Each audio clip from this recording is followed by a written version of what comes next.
Ready? Everybody ready? All right. Good morning. I'm Lisa Rudley. We'd like to call to order the 2020-2021 proposed budget presentation. If you would all join me in saying the Pledge of Allegiance. Please stand. I pledge allegiance to the flag of the United States of America and to the republic for which it stands, one nation, under God, indivisible, with liberty and justice for all.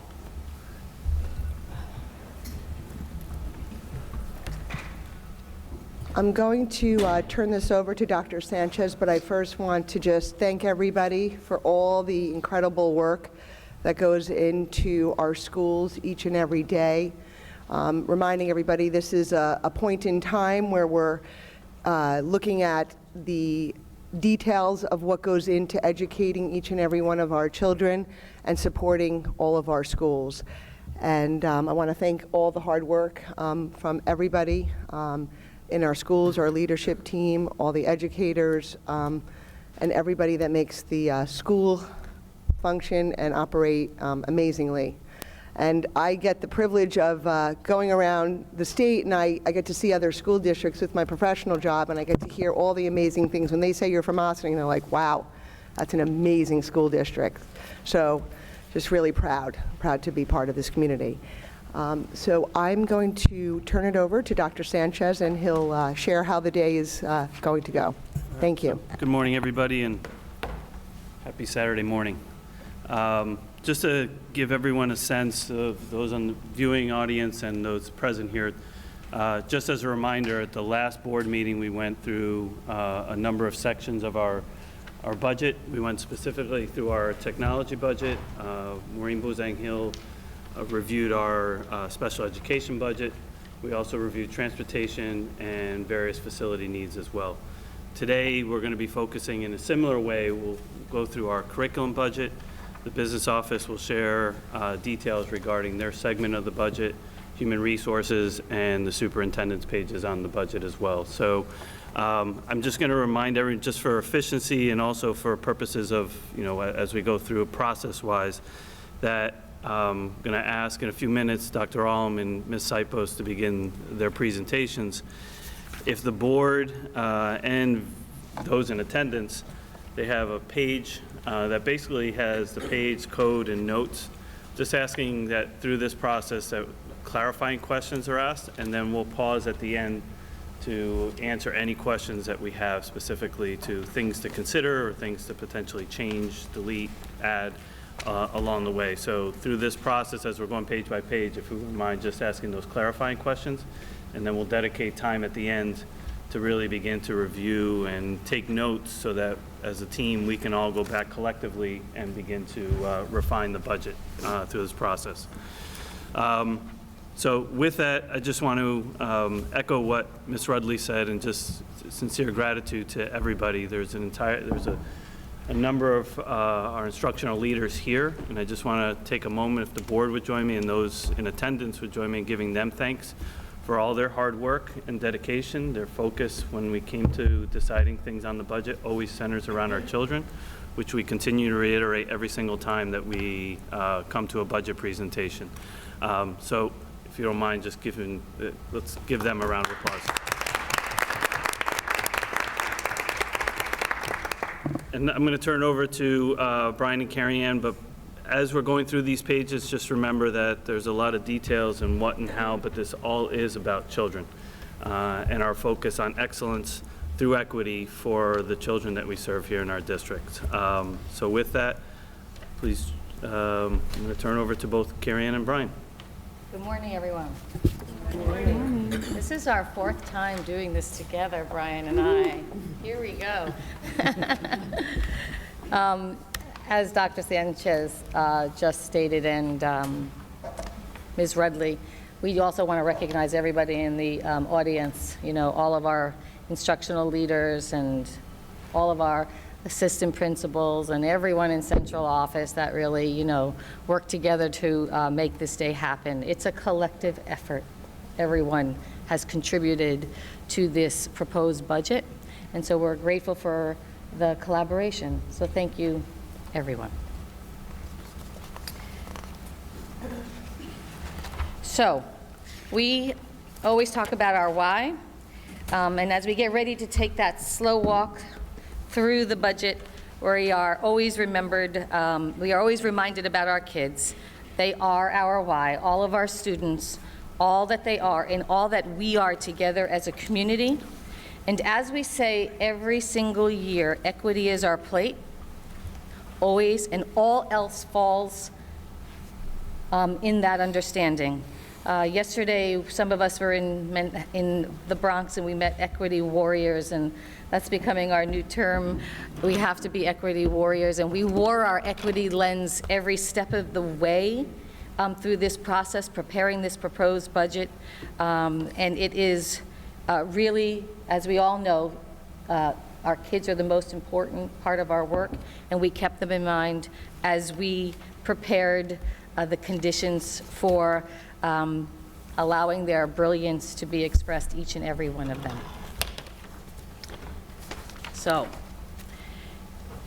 we, last summer, in our leadership retreat, we actually worked together as a group of people, and it's been shared in the community, that we looked at our mission statement and decided that it needed some revision and wanted to make it a more comprehensive statement about who we really are in a more representative way.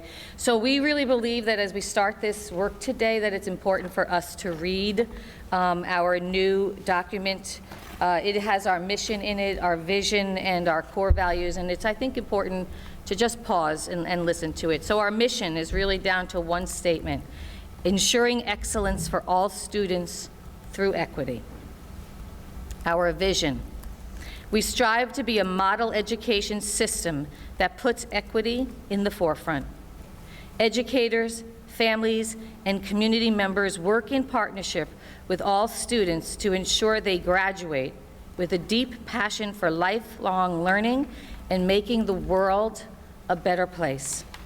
Our core values: provide a diverse and innovative learning environment, promote a holistic approach to education through academics, athletics, and the arts, teach life lessons focused on compassion, kindness, and empathy, partner with community agencies to allocate resources that provide an integrated focus on health, well-being, social services, and youth development.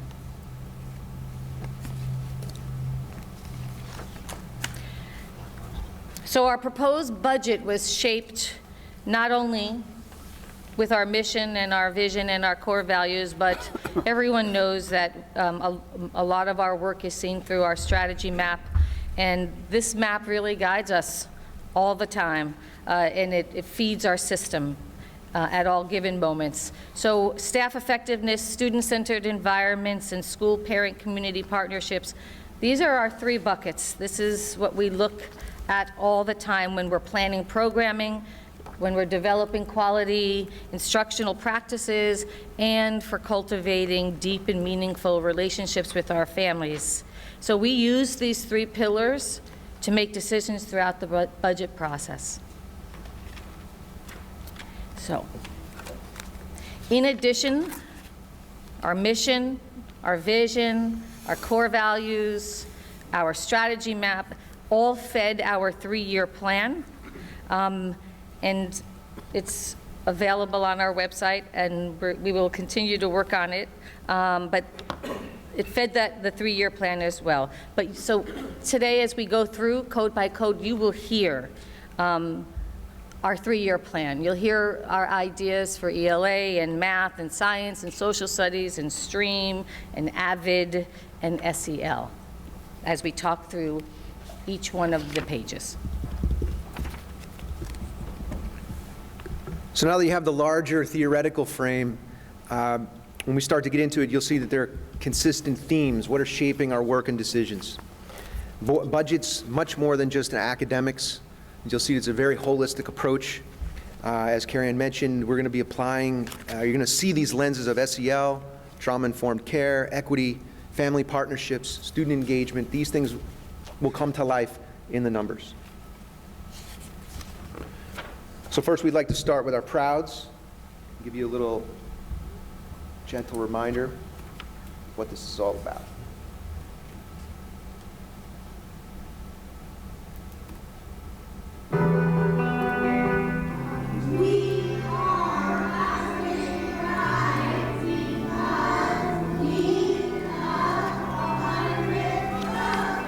Ossining pride in all that we are because music brings us all together. Ossining pride in all that we are because strive for equity. Orgulloso de Ossining porque somos multiculturales.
Yeah.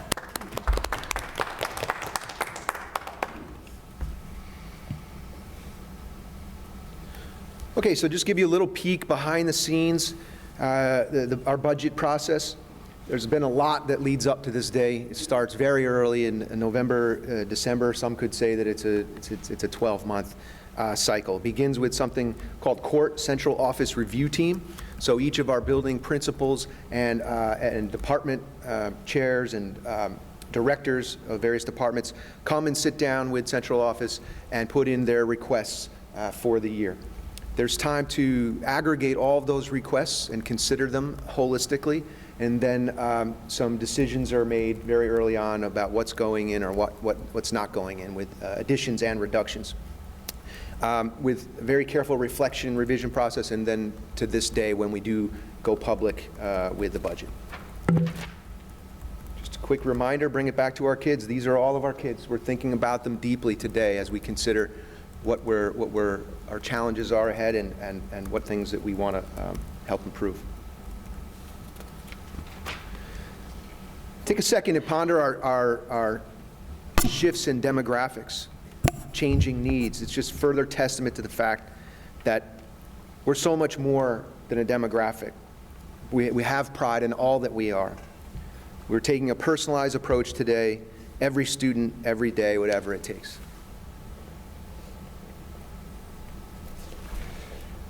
It's a good time as we continue to set the stage. We're reminded by our good friend Malcolm X, education is the passport to the future, for tomorrow belongs to those who prepare for it today. So another glimpse of our timeline. We're in step 2 of the public process. On February 26th, there was a basic overview, and you heard from our technology and special education, transportation, buildings and grounds departments. And then today you'll hear about all of the remaining aspects of the budget. There'll be continued public discussions with several sessions with the opportunity to gain feedback from the community.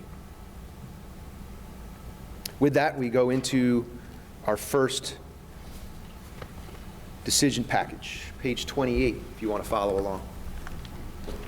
So yes, we begin on page 28. Quality instruction is an equity issue, and improving instruction is essential to achievement. Quality instruction ensures strong student outcomes.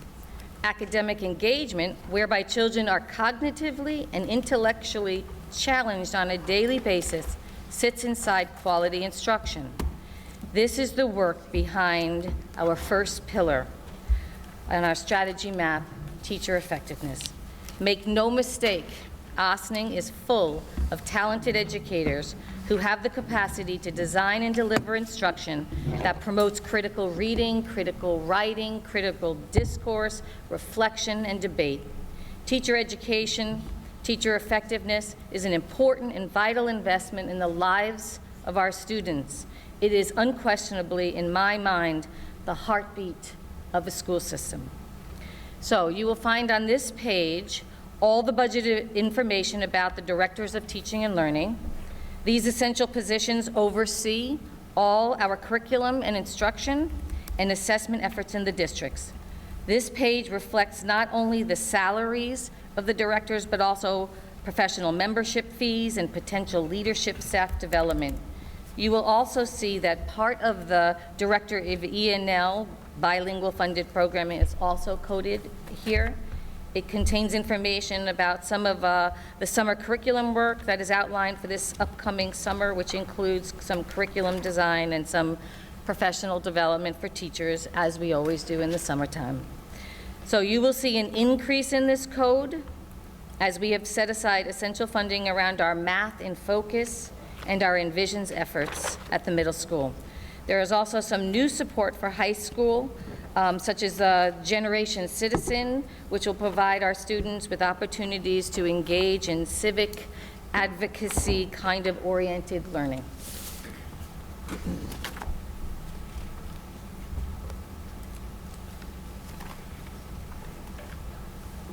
So you can turn now to page 29,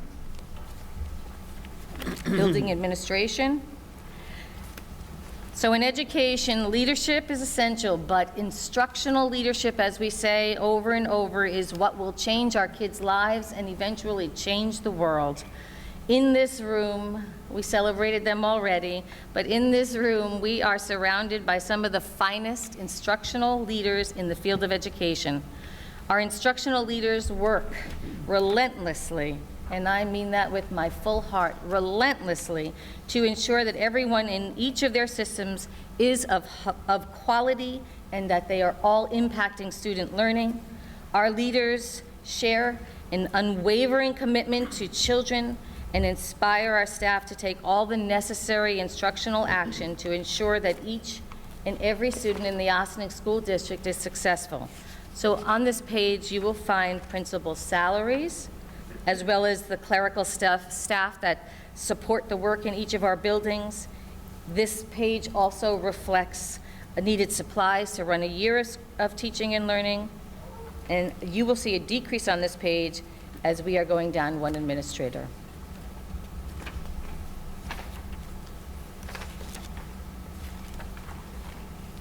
So we turn to page 30.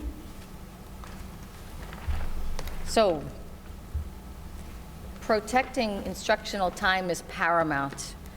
While it isn't always easy, we try our best to stay focused, and we try not to interrupt our instruction. We make meeting the needs of our children top priority as educators in the Ossining School District. So we do everything possible to remove barriers and distractions, including ensuring that all our machines and all of our machines are functioning well. This page reflects rental contracts and maintenance upkeep of machines like our copiers, laminators, postage machines. It reflects all that it takes to run an efficient system. You will see a reduction here, as last year there was some money allocated for the high school for furniture in the faculty room and in the art gallery, and that's not there this year. So right about now, we want to just remind you why we're all here. It's just another picture of our beautiful Ossining children. That's what we're talking about today as we go forward and continue page by page. So we can turn to page 32 now. Oh, no, I'm sorry, 31. So as you all know, physical education and athletics are essential to the continued success of our students.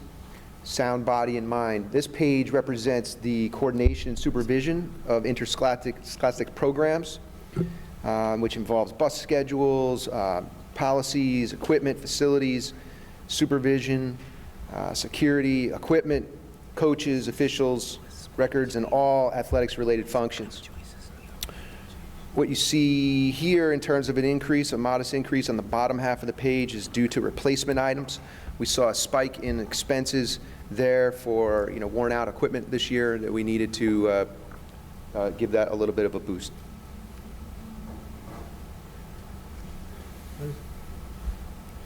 On the bottom half, $1,000 spike is that? $1,000, yep.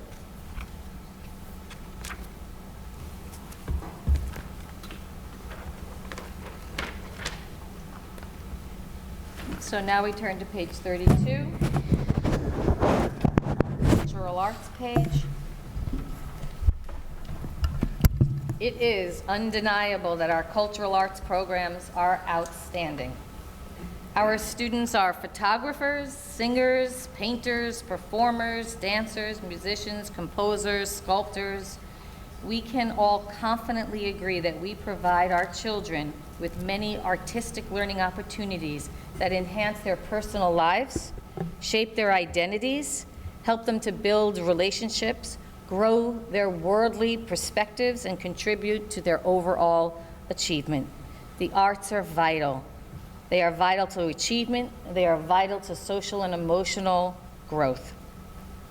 This page represents the staff and their needs, as well as some instrumental rental fees, fees for competitions, and necessary supplies. You will see a slight increase here as we are purchasing risers for Roosevelt and for some wireless microphones.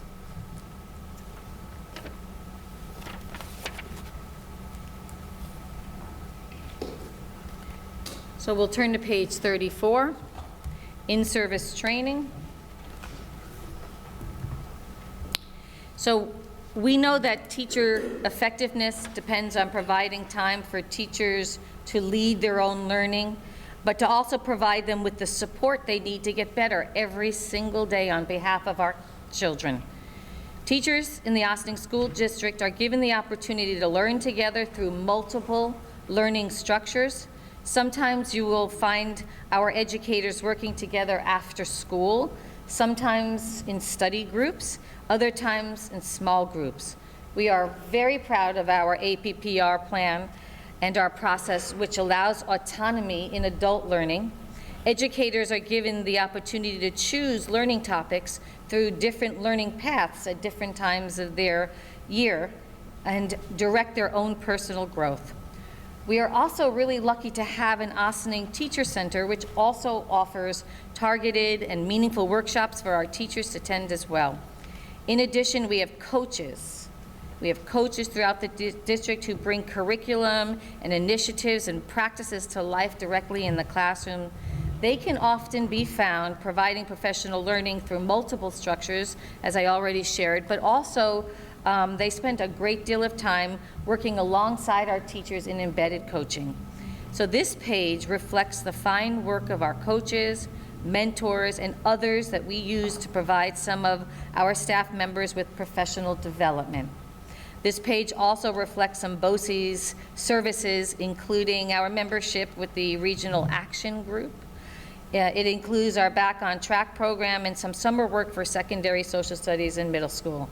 You will see an increase here due to contractual shifts in salaries.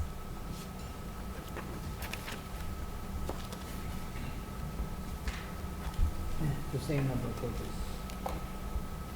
Yes. That's not much. Yep. Page 35 is teaching elementary schools. So teachers are our most valuable resources for sure. Follow one around for a day and you will understand that their roles are complex and more intense than ever before. They can be found facilitating instruction, administering assessments, working with children in small groups, running SEL circles, planning with colleagues, and just plain loving the daylights out of our kids. In Ossining, our educators exhibit great command of their content, they form meaningful relationships with our students, and they put forth the greatest effort to support their social and their emotional needs. The job is monumental, and I'm proud to share in it alongside them and alongside all the instructional leaders that they work with. They roll up their sleeves, they problem solve, and they do what it takes to meet the needs of our students. They clearly have superpowers. This page reflects the salaries of all our fine educators, including teachers and teaching assistants. Assistants, it's important to remind everyone they play a vital role in the lives of our students, as their role is to support teaching and learning. You will once again notice that some of our teachers are budgeted through our Title I funds and other district grants. This budget code reflects our deep commitment to small class size. You will see an increase on this page due to the contractual salary increases and some lane adjustments. We will carefully review this code to be sure that all teachers are coded in exactly the right places, so this might be a code that might change.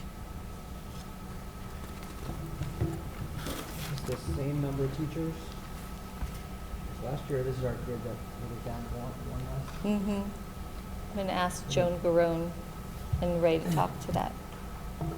This is the enrollment, yeah, the class size one that I think is. Yeah, we go down one in the elementaries. But as Carrie Ann said, we want to look at these codes because just to make sure everything's coded correctly.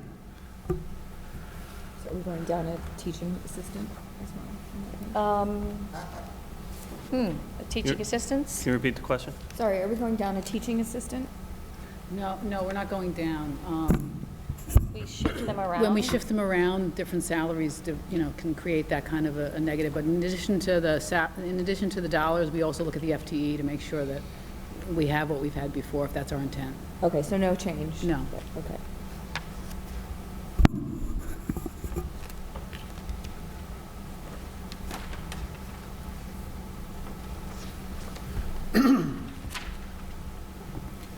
Similar to we're moving to page 36 now. Similar to Carrie Ann's description of how important our educators are, teachers are really the lifeblood and the lifeline of the school.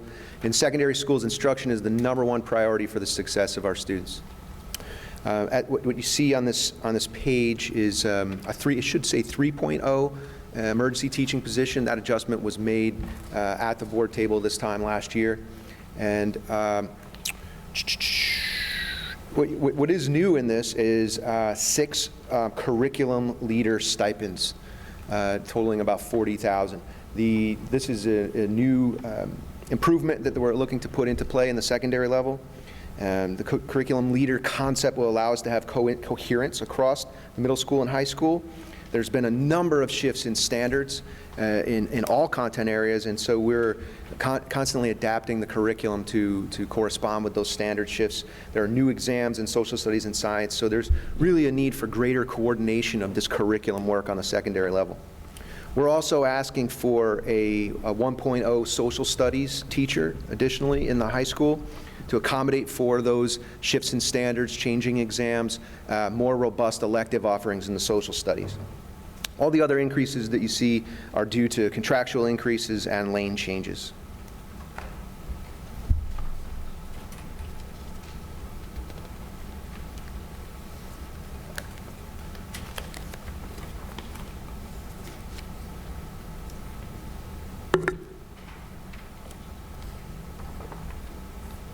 If you're all ready, we're going to page 37. This represents teaching other programs, art, music, physical education, teacher salaries. These are, as Carrie Ann described, these are time-honored and celebrated cultural arts program. We have creative and innovative PE programming. You won't find in other districts truly exceptional programs in this area. On this page, we are asking for a new dance teacher. This has been an important consideration in being culturally responsive in our teaching and school connectedness in our school. We believe this is a really important addition to our program, and so that is a 1.0 dance. In terms of the reductions in art, those are due to retirement. And on the lower half of the page, we found that this is been zeroed out for the past couple of years, and we found that there is a need at a district level. Most art materials are distributed at the building level, but we're finding that there is a need now to support that at a district level with paper cutters, easels, district-wide cameras, things of that sort.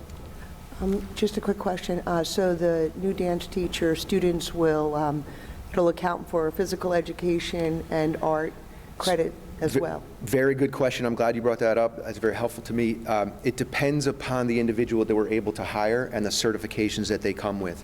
It is our goal to be able to provide both. We have been checking with state ed, and it's a very delicate balance, the way that's structured, the way that the curriculum of the class is written, to be able to do that. But it is ultimately our end goal to be able to do that. Thank you for that question.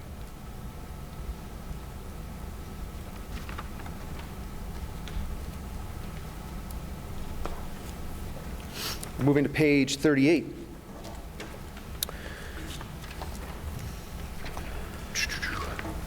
This page reflects salaries for substitutes, home instruction, special substitutes, and there is a new, the third line at the top is new there. That is a recoding that really came from the other page 28.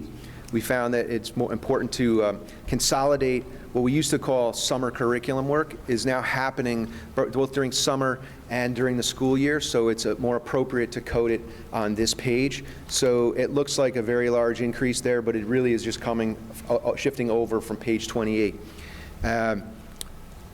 Similar to the other items I mentioned of all of the vast needs for summer curriculum work with the changing standards, we also have been very proactive and are training our school emergency response team members, and we're providing threat assessment training to a lot of our clinicians to be able to understand and detect very early on potential threats to our culture and climate and our students.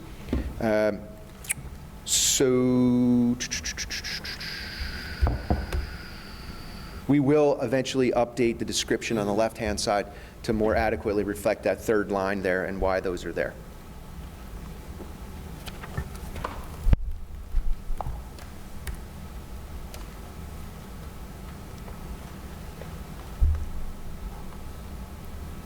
Move to page 39, instructional equipment.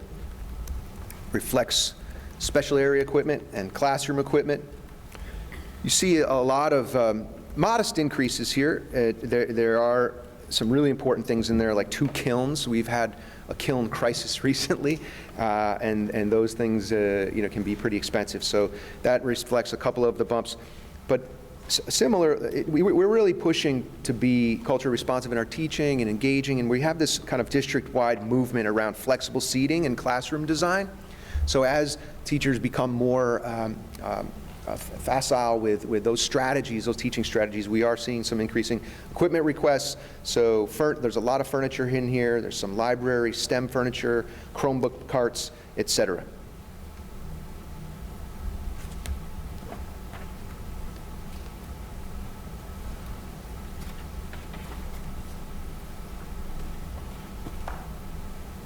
So we'll turn to page 40.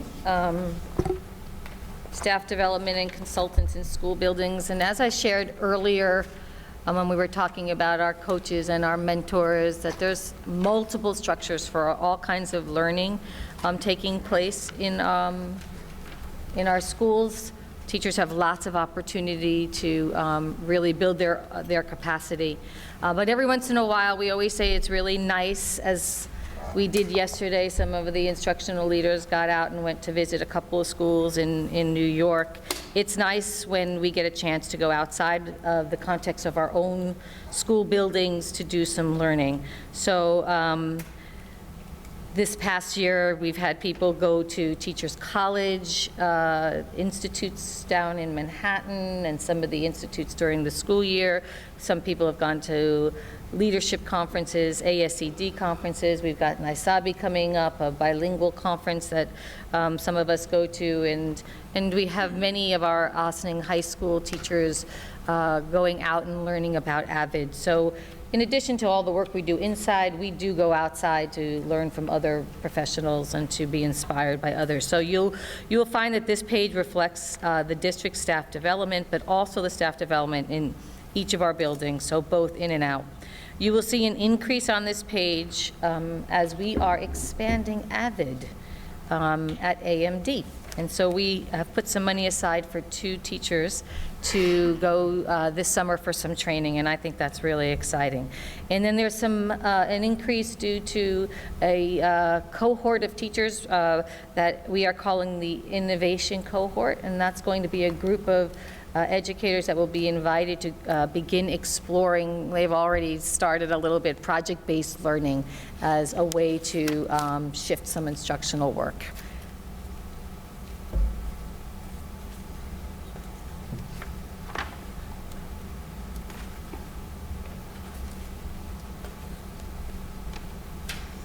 So page 41, this is contractual services and repairs. We know that we need all of our equipment and we need our technology to function well. This is important. It keeps instructional time really, really steady. It allows for consistency, which gives kids opportunities for more practice and for more exploration and to just engage as creative learners. So this page speaks to equipment repair and maintenance in our technology settings and our science labs and for some musical instruments. It also speaks to some of the admission fees into museums that our high school students visit, like Whitney, the Whitney Museum, which is so good, and MoMA, some park explorations, the Hudson River Museum, and the Met, to name a few. There's a little bit of an increase because we're increasing some places that we would like our kids to go visit, and there's always, you never know what's going to happen in terms of repair work. So there are some kids at the high school going to Poe's House, One World's Observatory, which is a character ed that we put some money in, and then there's the Clearwater Sloop that some of our kids will be able to sail on.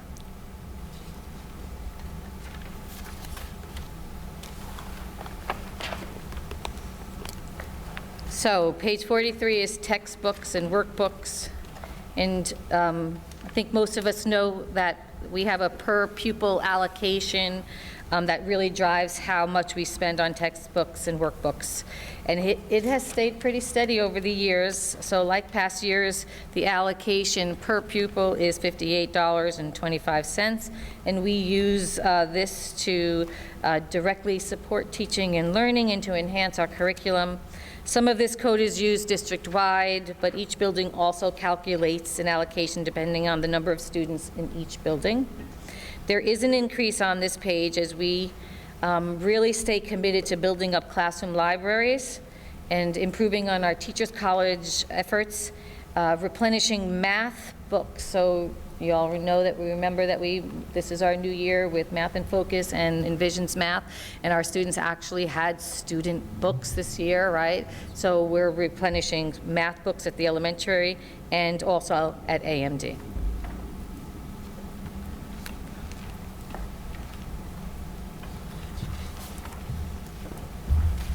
So Boces Specialized Services, they continue, Boces continues to be good friends. They really serve as a resource for everyone in Ossining. We rely on them for many specialized services. Some of these include arts and education, Science 21, our environmental ed programs, Young Authors Conference, Summer Regents Administration. I do want to highlight this is where we code for our today's students, tomorrow's teachers through Boces, and this year we are putting money aside for 7 of our kids to participate. This is where we fund Edgenuity and online blended learning at the high school as well. And you will note that there's a slight decrease because we took our copying that we do for Teachers College pre and post assessments, and we coded them a textbook code, so there's a decrease because of that.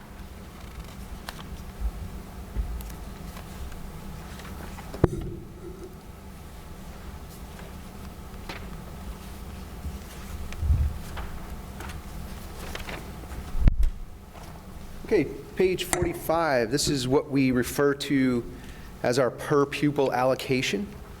These are supplies for grade levels, supplies for departments, and discretion is given to the principals through this allocation process to allow flexibility in the use of funds based on the needs of students and staff in the building. If one school, the emphasis may be on instructional materials, and another school equipment may take priority. And what you're seeing that we have found some increasing department needs with some new teacher desks and additional student desks, some security radios, et cetera. So modest decreases in most places and just a little bit of an increase in OHS.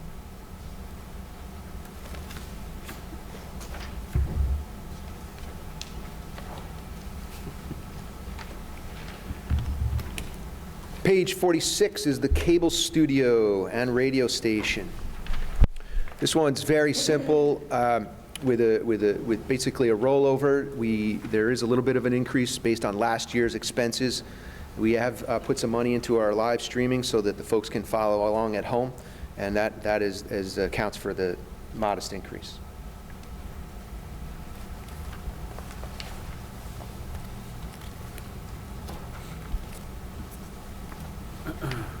Now we shift ahead to page 53.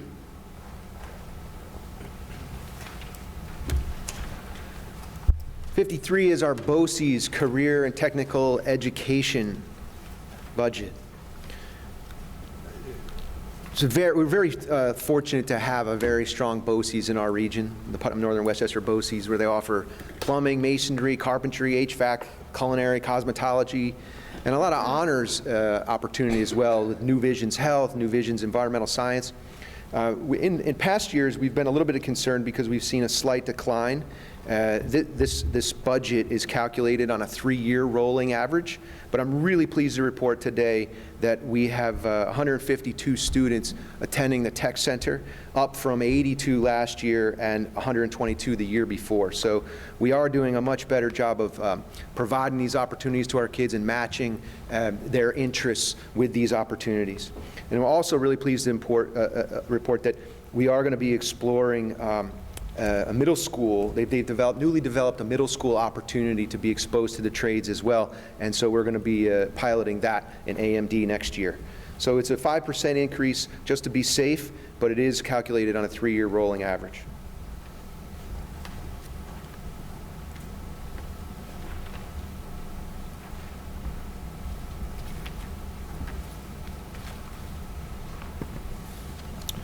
Okay, page 54. Page 54 is an extremely important page as we consider socio-emotional learning, whole student approach, lifting and nourishing our neediest students and all of our students. It reflects extended day at AMD and the AMD STAR program, GED, which is also known now as the TASK program, Test Assessing Secondary Completion.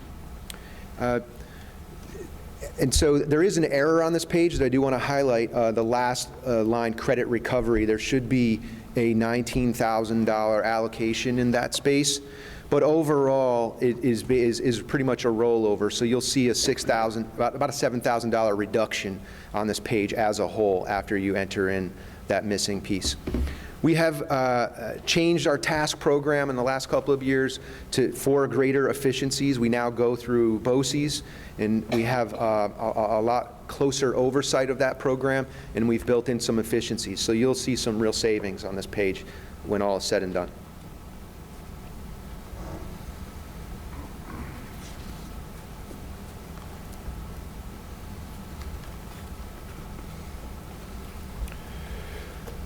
Go to page 55. Similarly to our extended day and extended year, there's our academic interventions services, extremely important. It's very essential. In recent years, we've restructured these programs both in AMD and OHS, and we continue to tweak them. We now have an AP SUNY ramp-up program to get students much more ready to take on more rigorous coursework. We have a freshman academy to really help with that transition from middle school to high school.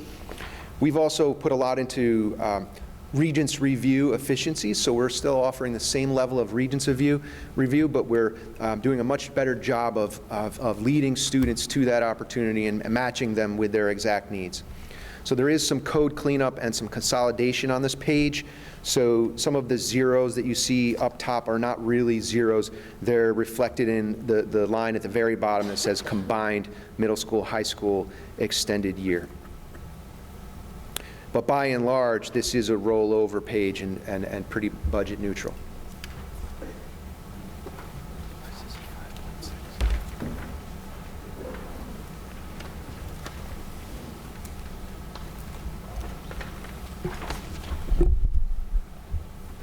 Already, here we go.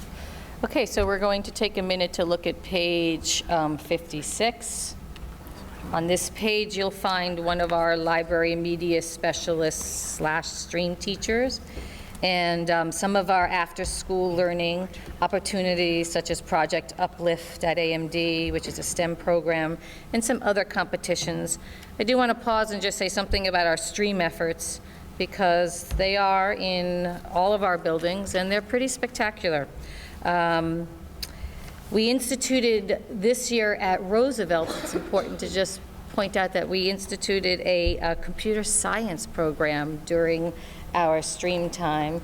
So our 5th graders are coding away, and then every once in a while stopping to have these pop-up challenges and all kinds of really interesting new learning taking place through stream. So it's very exciting to point that out, that every single child in the Ossining School District is participating on a consistent basis. So you will see an increase due to the contractual salary shifts here, but also because we added some other enriching competitions at AMD and at the high school.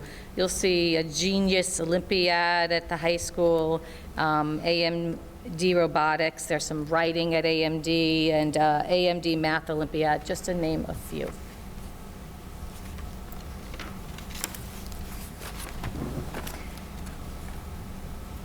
So we turn now to page 57, and this page, you know, recognizes our pre-kindergarten program. And I've said this before, and I'll say it again, we really are leaders in this movement of early childhood education. We continue to believe that our full-day pre-K program has the power to eradicate the achievement gap right through the enriching opportunities that we give our kids. We currently offer full-day pre-K to 234 students at Park and 54 children at the Ossining Children's Center. As you may recall, because of some space issues, we moved over that 3rd classroom to the Ossining Children's Center. There are 3 funding resources for pre-K. It's partially funded by the old grant called UPK, which has stayed steady at $848,510. It has not changed across the years. It is also funded through our new full-day grant, which stands at $2,130,021. The general fund also contributes $400,000 to this really spectacular program. But you should know that we try to offset the general fund because we put Park School pre-K teachers in our Title I funding. So many of them are paid through Title I.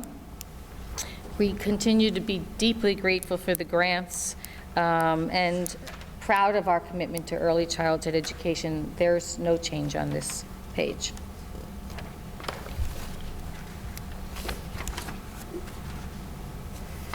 Question on that one? Mm-hmm. If, I think I saw you don't have a wait list next year. I was going to ask that Great. question. I saw that we, I think, don't have a wait list next year. Does that mean we have the same number of sections, or if we have less sections, we'd reduce an OCC section? Is that? So it's a little, yeah. No, we know yet, but. We don't really know yet. So March 1st is our cutoff to register for Doesn't mean we won't take new registrants, but it's the cutoff to say, do we have a wait list or don't we have a wait list? Right now, Cynthia Bardwell and I just recently spoke, like, we really think we'll fill up, we'll have the same number of pre-K classes. We're not worried about. 2 away from being. Yeah, 2 away, yeah, completely full. And then starts a wait list. So we're pretty close to being completely full.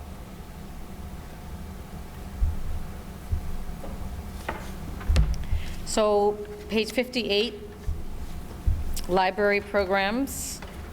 So I would say that our libraries are functioning as the hubs in our school buildings.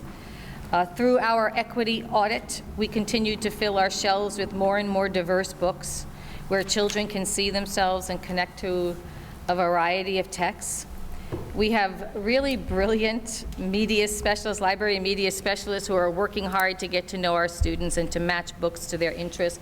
And I will also add that our library clerks are pretty spectacular as well. Really motivated, caring, deeply engaged with our kids kind of people. We are circulating more and more books, thousands and thousands every single month. In the elementary system, our library media specialists, as I said, are also providing stream to all of our kids. I just want to, talk about the R in that word, because when they do their work around stream, it is contextually set up through reading, so there's lots of reading connections to the work in that. So you will see a significant decrease on page 58, but that's because Liz Bly, if you remember, moved as a library and media specialist back into the classroom over at AMD, so that reflects that shift. There's a little error in the funding for parochial schools. We left that out. We have to put that in. And on page 60, you'll see an increase in some funding for more books at AMD. And it's really important to pause and talk about what's happening to our libraries, particularly over at AMD. Our library has been transformed. Our classroom libraries are incredible. They're just beautiful. And we, have to feel really, really proud about some of the shifts, not only in our library spaces, but our classrooms. We just continue to be committed to filling them up with books that kids can see themselves in, and we just keep enhancing that effort every single year.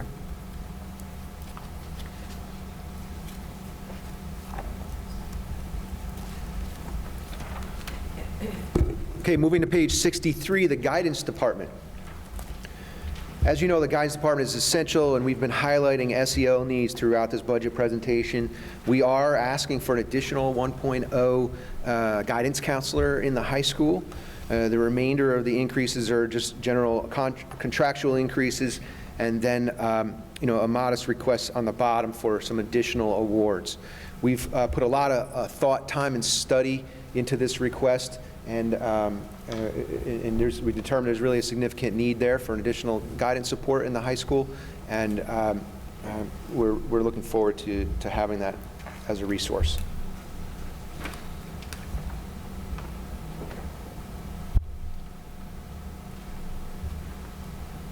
If you shift over to page 64, this is our health services. Clearly, their work is essential in the building every single day. The increase that you see at the top is due to, this is shared, the LPNs can be a one-to-one and then sometimes appear in a special ed budget. So an individual who was formerly a one-to-one is now, it's just been shifted over, some of her salary has been shifted over into this space from special ed.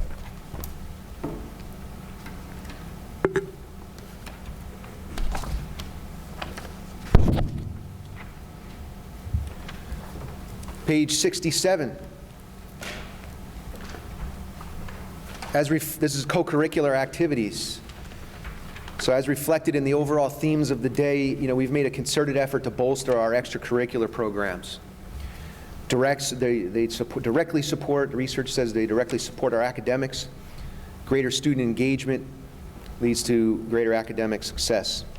So what you see in here is we've added an equity advisor, a lit advisor, and then 3 extra club advisorships as placeholders to be able to afford the high school greater flexibility in the day-to-day as the students' needs are determined. In the past, it's been hard if a student wants to start a club, or if there's really a strong movement towards something. It takes us a good year or so to be able to build that in the budget to be able to accommodate them. So this will provide us to be more flexible as a system. Similarly, on the bottom, you'll see that there's some additional monies for engineering club, National Honor Society, just in general co-curricular activities, interval printing, and TSA. We're really making an effort to build, continue to build a more and more robust extracurricular activities program and meet the needs of more and more students.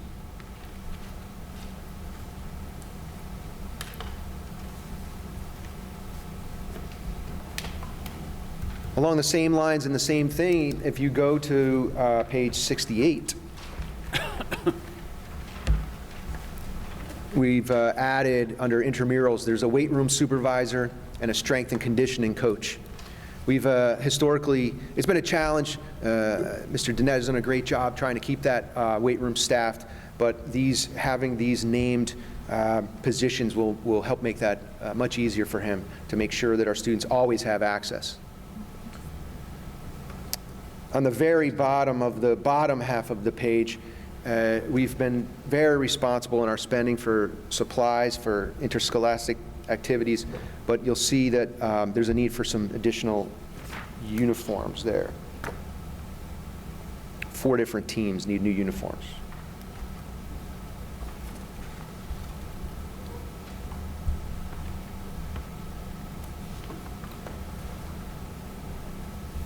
So by way of summary,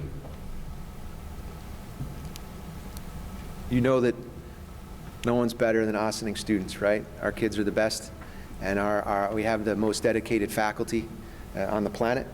And I hope that you'll find that this budget reflects our core values and beliefs, supports staff effectiveness, student-centered environments, school parents, and community partnerships. And I hope that you've been able to see not only our pillars and our core mission and values and beliefs, but also that you see our kids shine through in this budget, meeting them where they are, so that we have pride in all that we are. Thank you.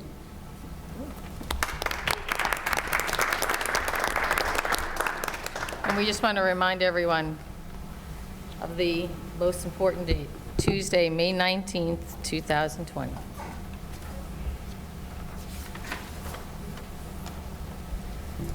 Thank you. Wow. It was amazing. Thank you for going through all those parts with each and every one of us, and for taking all the clarifying questions. Just wanted to see if anybody has any more questions. I'll open up.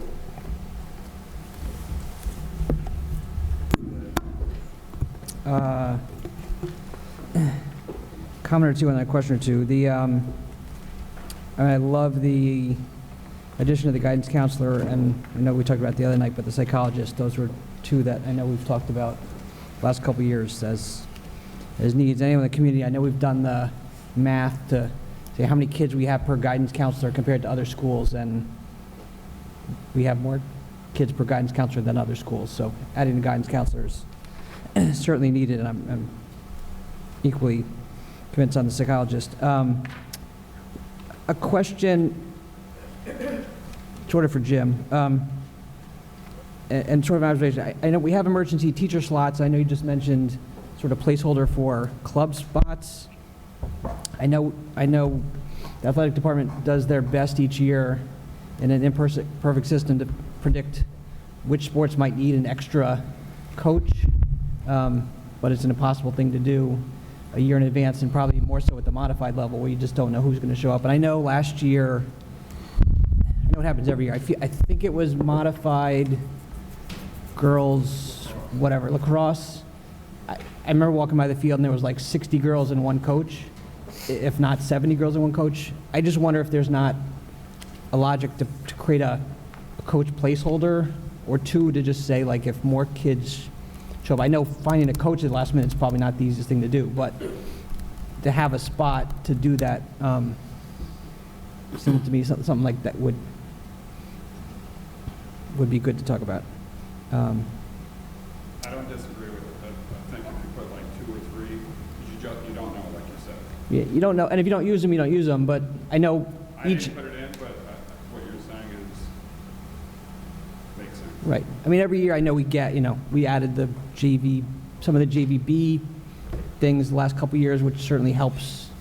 And it's, guess, but I think, again, one of the boys' soccer teams also has 50, there's a lot of kids playing sports, which is great. And so anyway, for the amount, just something I'd like us to think about.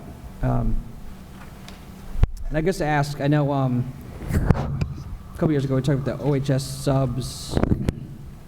And we're in good shape on our subs, the way it's working, and I can comment on that briefly. You'll see that there's a modest increase in there because of historical trends we have seen, but it is very hard. There is a statewide sub shortage, and so part of that is that in the absence of subs, we were paying for teacher coverages. So that's why there's a little bit of a increase there, but it is a challenge. There's no other way to put it than it's a challenge to get subs. What we've done as a district is made a really strong effort to everything with our control to limit professional learning during the day, limit certain conference attendance. We're really trying hard to ensure that we're not pulling teachers and we're not doing things within our own control that increase our need for subs.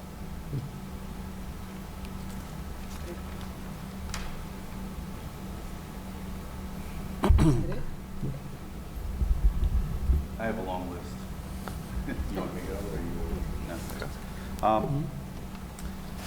Just to confirm, on page 28, the AMD reduction of $27,000 sounds like that was shifted to another curriculum line on page 38? That's correct. Okay.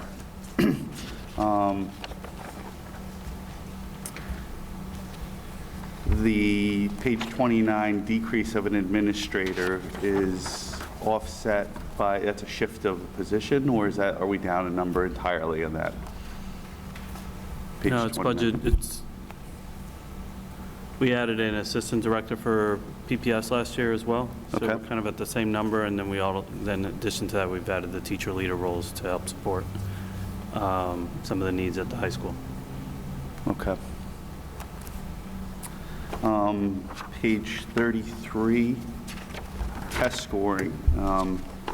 Just test scoring, generally speaking, has trended up significantly. Then there's 2 different lines there. I was trying to get some clarity between the 2 lines. There's one hang on a second, and 2060-401, and then 2060-490.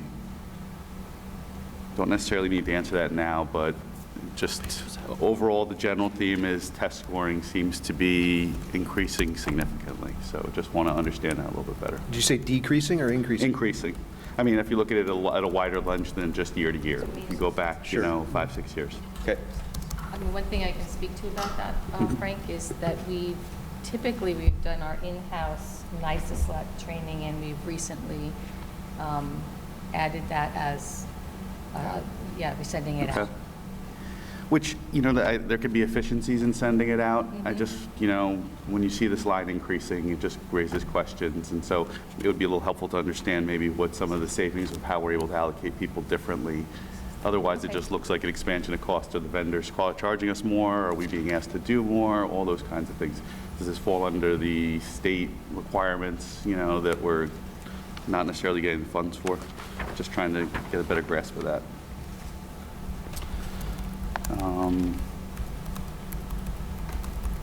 On page 36, I think I'm excited to see the potential of curriculum leaders in secondary level. I think that's really important, and look forward to that potential. 37, the dance position. I've heard from many in the community that as an alternative to physical education class, that would be a huge win for us. So I'm really excited to see that that's and the potential for, I would encourage us to really push on the state to be able to certify both as an art or a gym section, because that's a real huge, and when you talk about hooks and getting kids involved, that's a major one. Page 40, just generally speaking, that the expansion of AVID at AMD, very, very excited about that. And the project-based learning initiatives there are really fantastic. Page 41, the admissions code. I'm thrilled that that number is where it's at right now. I'm hopeful we can maintain it. This is something that, you know, for some of us that have been around for a while, this number was all but gone. So museum trips didn't happen when my children were in elementary school across the board. So I'm just really thrilled to see that we have this in. I think, you know, in terms of just within the region, you know, amongst peer districts, like, trips are essentials. And so I'm so glad that we found some, that we've put that in, and I'm hoping we can keep it.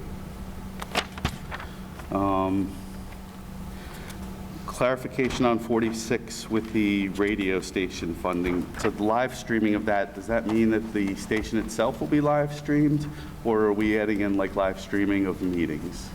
It could be, you know, we could live stream anything now. I mean, most of that increase was for equipment like a computer and some other things to make that happen. But, you know, I think that you know, we're taking a look at what kind of possibilities are available, but we could stream anything, anytime. It would be great if we could keep the station and expand its reach by basically streaming it live on the internet. Yep. Just to be clear, the live streaming is for the video, okay, not for the radio station. Okay. So I think really to expand the presence of that, I would encourage us to, whether it's this year or next year, we really need to expand that. That could have an international reach, and right now it's probably at less than half a mile. If I'm lucky, I might be able to get it in my house. So I'd like to see that happen at some point. 53, Boces at the middle school and the exploratory of the programs there. I think that's fantastic. It just gives kids more options for interest, more hooks for more kids, which is really fantastic. And I'm glad to see we put some increase in there to allow for unknowns, but potential increases there. I guess the question, and probably Mr. Gale, if you went to this too, with the pre-K question is, if we're filling up in our units, you know, do we consider expanding pre-K sections? And I think that's something, just as we're close to having a waiting list, I think that's something we need to take a hard look at, because I think it's an equity thing for all in the district. And we added classroom space at Park, you know, and I know that some of that's to support small group instruction, but a part of that was to also give us some flexibility. So I'd like to see if that really does fill up, that we consider looking at that. Page 60, this kind of falls under the same section as the trips. I'm thrilled to see the books, the amount of investment in books in classroom libraries. This was something that also was very, very low going back years. And so I think it's visible in the classrooms. It's a very tangible thing. When you walk into the classrooms, you can see it. So I think when people go to back to school night, if you see walls filled with books of the various interests, supporting, you know, our children seeing themselves in their books, that was, you know, intentional efforts, and I applaud for that, and I'm glad to see we've had that kind of investment.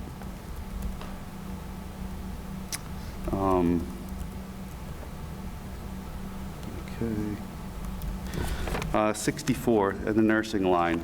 So one of the questions that's come up several times is just coverage for after-school programs and nurses. And generally speaking, I guess I would fall under the umbrella of, if we're going to have programs, we should have somebody in the building that can deal with emergencies. So not for today, but just as we're looking at expansion of programs, I'd like us to also make sure if those are put into other lines with those programs, it doesn't really matter, but I think we need to make sure that we have adequate care in the buildings when our students are there. Question on 68.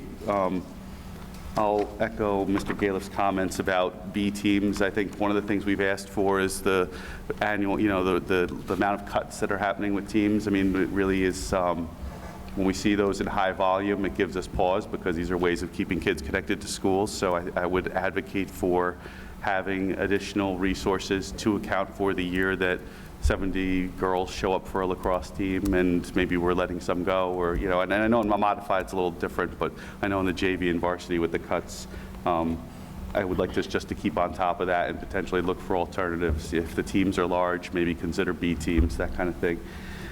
Just generally speaking with the uniforms, it's getting a little bit into the weeds, but for the teams we're ordering uniforms for, maybe the way to put this is do we have a sense of what the replacement schedule is across the board for all the teams when uniforms get swapped out?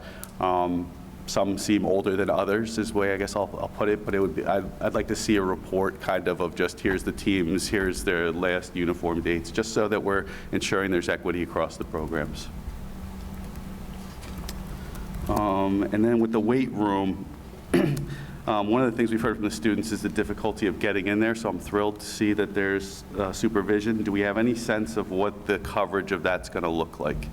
I think one of the things we hear is like the weight room's open at 3 o'clock, maybe there's practices going on, and really the time to get into the gym is after 6, but it would be helpful to understand what this is really getting us. Is it really getting us what I think we're trying to accomplish, which is a broad window of time of students to have access to the room? You know, that's really the general question. I can answer that. We can Okay. answer that now. So it would be, You got to come up by Joan. We're streaming this year, so it's different from last year. oh, okay. The weight room would be open every single day with this new way of looking Okay. at it. Okay. It'd be at 3 o'clock, kids would come in 3 o'clock, and it'd be like a modified coach. Okay. So modified practices end about 4:30. Person would be there to about 4:30. Okay. I mean, the kids who come later than that, it's hard to keep that open. Right.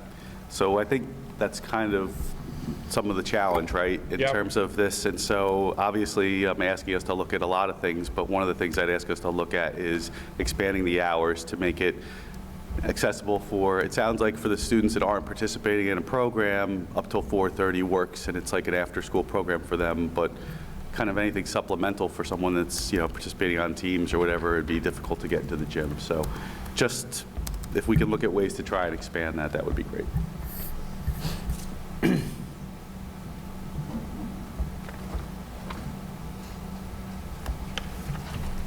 I think I'm done. Thank you. Excellent, thank you. Anybody else? Catherine? All right. So I'm going to start with, I think it's around page 40, where we talked about this innovation cohort of teachers and expanding our project-based learning. Are there plans, would that include project-based learning at the elementary schools, or would it just be AMD and OHS? As of right now, the plan is for secondary educators to explore that. And then the admissions to the museums and the field trips, I saw there was a bullet point that was OHS trips, but is that supposed to extend to the entire school district, or is it just we're specifically thinking OHS? I'm sorry, what page are you? Sorry, I think it was page 41. Karen, can I just add? Oh. People attention a couple times. Particularly in the elementary schools, admissions to museums and other arts-related things get coded through one of the Boces, Arts and Education codes. Oh, okay, that's good to know. Thank you. So going now to page 54, there is, just looking at the extended day budget. So is it, the total extended day budget is $240,000. Is this just for AMD? Just give me a second to catch up. Which code line are we talking about? I'm looking at the package total, page 54. All of these codes, I'm just generally speaking, personnel service and then other than personnel service. Yeah, so is your question, does this reflect only AMD's extended day? And, Yes. Yes, that's correct. Okay. The OHS extended day is really through extracurricular activities and sports and athletics and of that sort. This is the STAR program. What I failed to mention is that There's a nice increase there. Our STAR program is flourishing. It's filled. We have 3 sessions, and we're always looking to add additional opportunities for kids there, and they fill immediately. So can you explain to us, just in a 1 or 2 sentences, for those who don't know what that STAR program is? STAR program is essentially an after-school enrichment program that really runs the gamut. It could be as simple as chess, as specific and precise as earth science help. It really, really runs the gamut. So some students kind of perceive it as club, some students perceive it as extra help, some students perceive it as just fun after school. And how many students approximately do we have participating in that? The last time, and I did an analysis of this last year, it was something in the neighborhood of 80% of the overall population plus, which is really, truly exceptional. I've tracked extracurricular activities in middle schools and high schools for years, and to get to that kind of a threshold is really extraordinary. I also see here on page 55, we have a line item code for elementary before school math academy. And there's nothing in it, and there hasn't been anything in it since 2018. Does that reflect a program that used to exist and no longer exists, or is that coded somewhere else? So we do have money for extended day in the elementary. It's actually in that 2330 code. 2330 code. So we've Where it ends in recoded. 3500. Yeah, and do you see it there? It's been recoded in a different place, so Okay. sometimes when we think about extended learning, sometimes it's at the end of the day, and sometimes it's at the beginning of the day, depending on when we can get our kids to come. Gotcha. So in some places, morning has worked out in some grade levels, and in other grade levels, it doesn't work out in the morning. So we're careful with just calling it extended day, so that we can really set things up according to the times that work for our kids and their families. And then I wanted to, so we have on page 56, we have academic competitions, Project Uplift. Is that something that is, and I know you had mentioned AMD, Math Olympiads, and Robotics. Yeah. So these are only for AMD. Are they for OHS as well, or are we just talking AMD? Yeah, WestF is in there. All the science research competitions are in there. Yeah. Okay. Junior Science Humanities Symposium. Westlake Science Fair, Interstellar is in there. We were naming some of the new ones. Okay. Yep. And then looking at 67, we have, we had mentioned extra club advisors, equity advisor as additions, but again, we're just talking OHS and AMD. Correct. And then page 68, that's what we're talking about with the sports and extracurriculars at the high school, correct? Can you point us to where in this budget we can find the, I don't know what to call it, but enrichment budget for after-school or extended day programming at the elementary schools? It's in that code where it says stars, Where- ending in 3500, so it's 2330.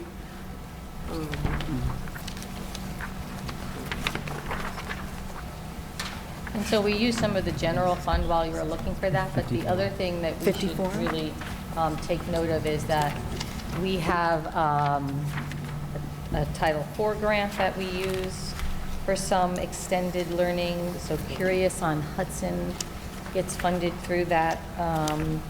So some of it is in the general fund, and Alita's finding that for everyone, but then we try to find other opportunities through our partnerships in the community and with our partnerships with Pace University. So sometimes you'll see some programming running because of Pace University.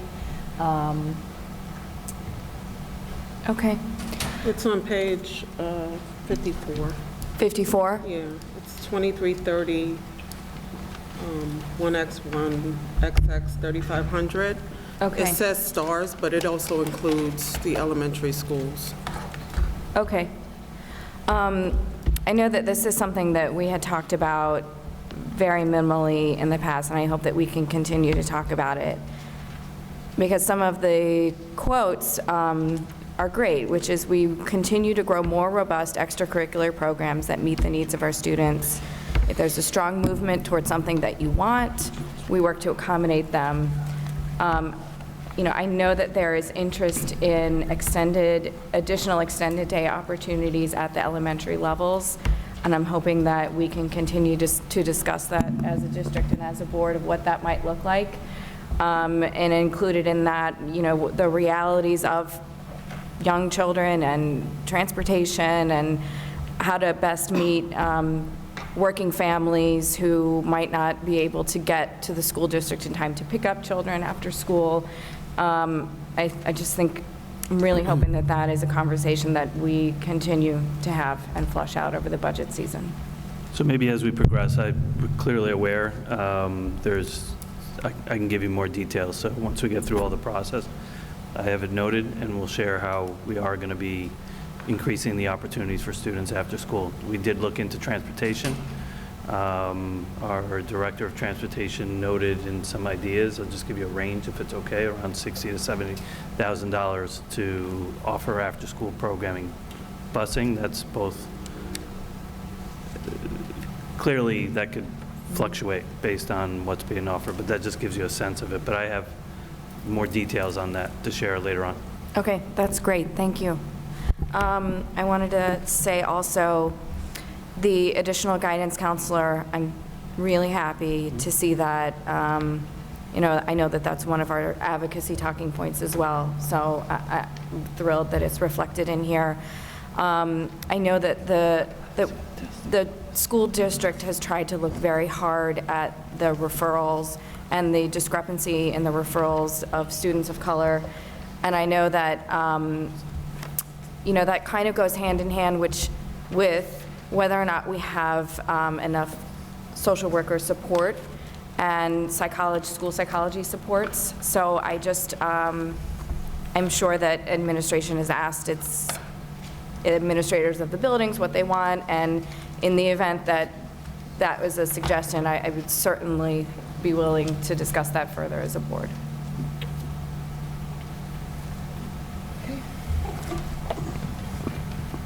Melissa? Yes. I just have a couple of clarification questions. It's a combination of page 39 and 41, which are instructional equipment, purchasing and repairs. Do those, I'm assuming those expenses fall outside of any rebates or warranties or purchase agreements? Are those, so those are what fall outside of that, basically? Are you asking me, are The these? expenses related to the purchasing and the repair of the equipment.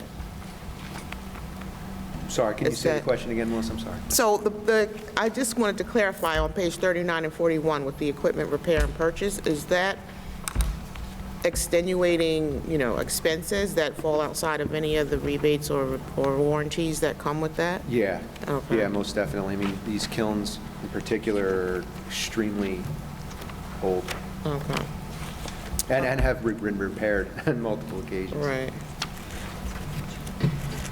Page 54, the credit recovery, I know you were pointing out that that line was not accurate, but what exactly goes into, I guess, those costs in trying to pursue that goal? Sure, a couple things. So there's Grad Point is a system that we use, an online system, but then there's also teacher oversight that's required for credit recovery. So there's some pay involved with the teacher checking in with the student. You have to have a teacher of record, so to speak, attached to the student that is trying to recover credit.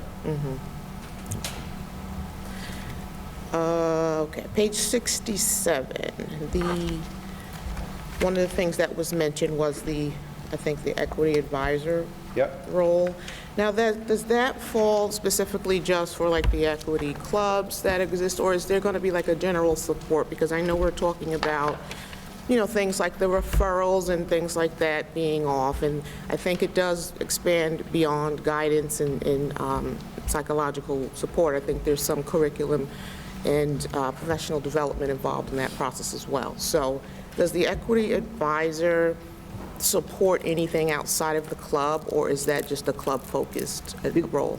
In its current state, they do. They've been helping with, we have a couple of different equity advisors, but we also have district equity committee members. So in some cases, we have faculty professional learning that happens. So sometimes it's the advisors that are leading some of that or arranging it, and sometimes it's folks that are instructional coaches that are also members of the district equity committee that are leading some of that professional learning.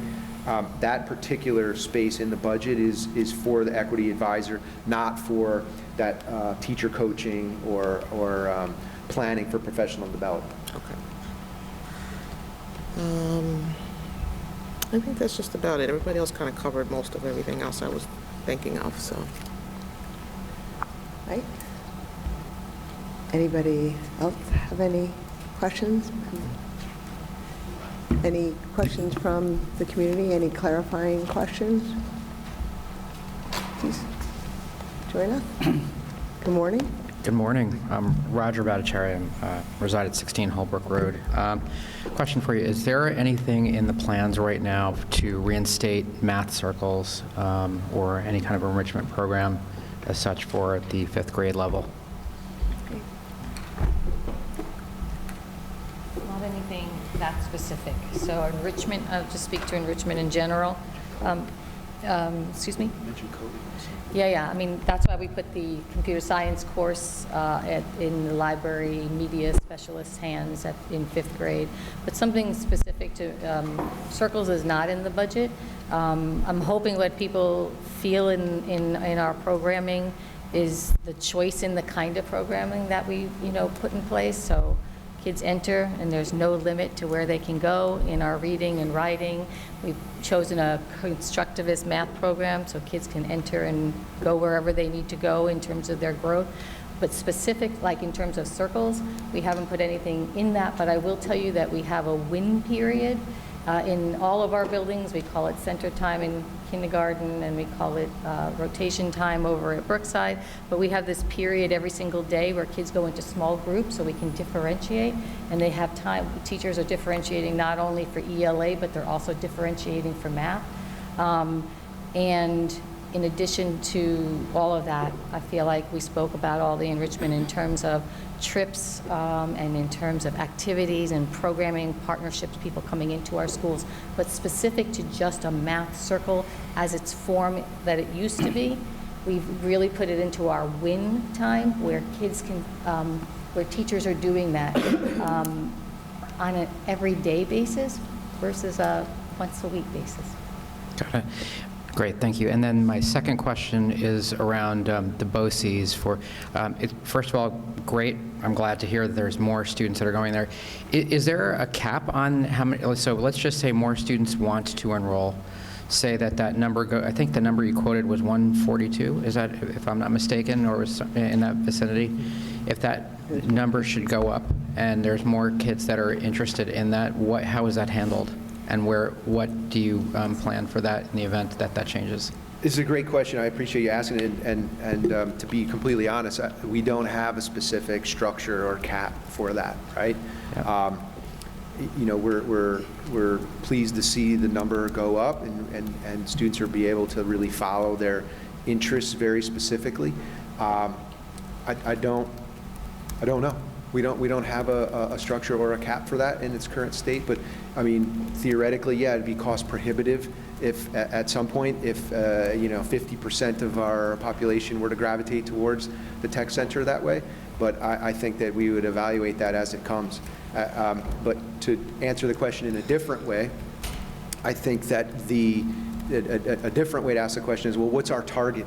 Right? Like, yes, what would be our target that was my number? next question, actually. Yeah. Yes, and, exactly. And I'd say, I think that it would be cost effective to get to, around 200, maybe right around there is probably the target zone, given the composition, the gestalt, the culture of our building, and what our kids specifically need, and what matching them to their interests. Yep. So I think that's the way I would answer that question. The best way is that would be our target.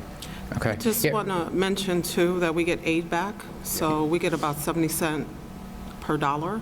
From the state? From the state. That's great. For Boces. That's great. I think that's fabulous. The reason I asked about that is because if there was that opportunity to get funding from, whether it's private grants or whatever it might come along, and there is that opportunity to kind of look at other types of enriching programs, whether they happen to be trades, whether they happen to be whatever they might be, I think that that's an opportunity for us to evangelize it a little bit more in terms of programs. I mean, I know there's program kind of goes till about 2:30 or 3, somewhere there.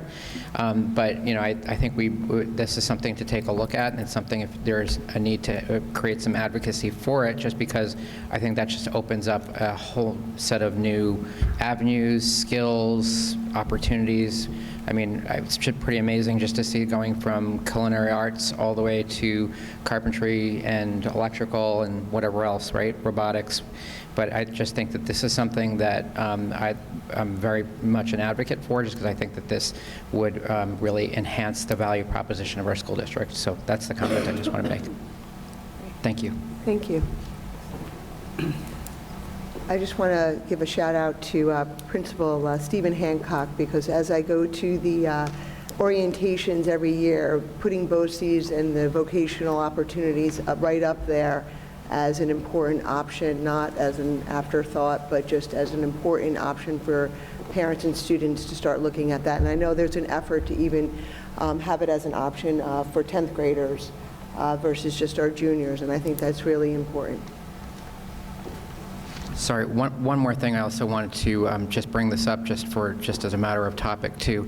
I don't know if is the school involved also in partnership with the Explorers program that's run through the Boy Scouts of America. It's not limited to boys only, but it's boys and girls. Is that something that the school's explored? It's a no-cost type of program that starts the exploration of these types of careers in the middle school. So I don't know if that's something you guys are aware of, and it doesn't cost anything. Incremental to the school. So that's something to look at, just because that's kind of a place to spark the interest. And it pairs you up with a member of that. So if you happen to want to go into like EMT, medical, whatever, there's a sponsor in each of those. These are adult sponsors. They come into the school. They look at, they talk to the students, whether it's through an assembly or whatever way that they can talk to many students. And then it sparks some interest, so they can kind of see how these different things work in real life. And then that could potentially be a pathway towards the Boces programs. So just wanted to make sure that you guys were aware if you weren't already. Thank you. Thank you. Okay. Any more questions? All right. Thank you. Thank you. So While if we're you don't mind joining me transitioning. in thanking Carrie Ann and Brian for facilitating. If I could suggest for the board, maybe we take a 5-minute standing break and then come back, if that's okay? Or, yeah? Great. Okay. 5 minutes. 5 minutes.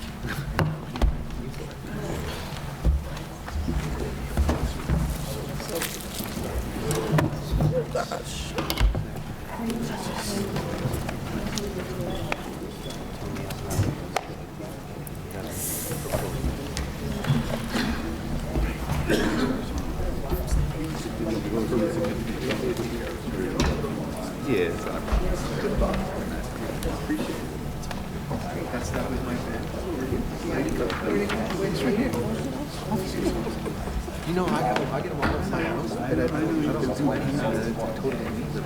They find their own way out. Yeah, I know. I don't know how they get in. I don't do anything with any insects. I've been. I'm not. Do you get good luck like I do? I do. That's why I let it. It's made its way. Something's shifting. It's good. So good. Good. Because we do starting off with the No, we're just running through. It did.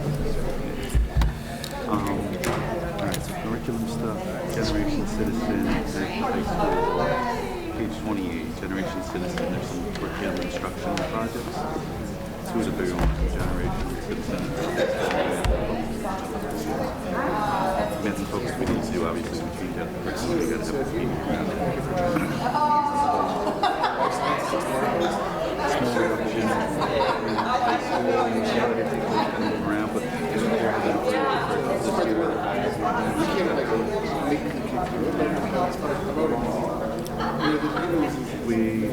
did it the last meeting where I wasn't these increases are for risers at Roosevelt and wireless microphones on page 32.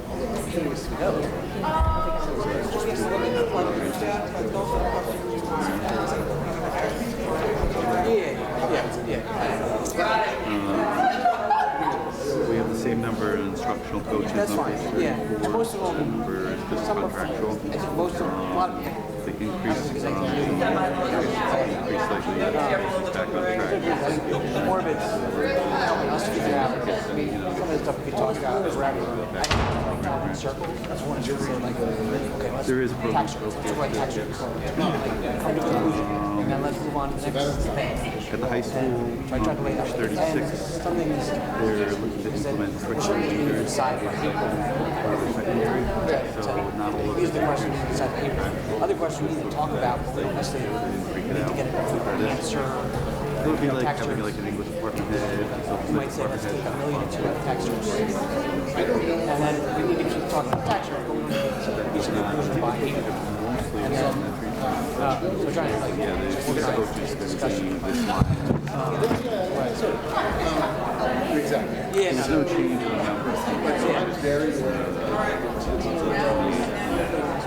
Yeah, staff salaries but I think it would be interesting.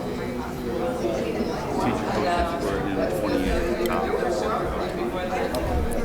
Council, ESA. One subject those teachers. But there's probably Westchester now, right? Yeah. So if they. Teaching salary drop on 37 was due to retirements. They've added one, they're proposing to add one dance teacher, and they're working with applications for also the agencies that we have to be like, oh, there's an arts explorer post. I can't, this Monday can be a Saturday. Okay. My taxes. Cost shift. Sometimes when you see a reduction in an earlier page, it doesn't cut the point. Absolutely, yes. But I knew my real report. It got shifted to somewhere. Let's figure out This is chilly.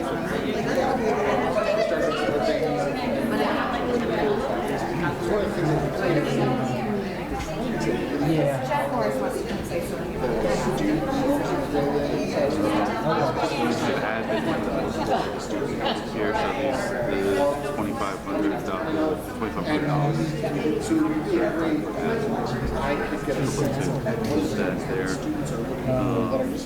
Just outside the admissions are reasonable. Explorers is a little bit more. A lot of the elementary stuff One thing to happen was but I'm thinking like voices like they're suiting up, they're doing drills with the guys, they're like there's some to get. I mean, we do a fair amount of that. There's a lot of hard. There's something to pick up.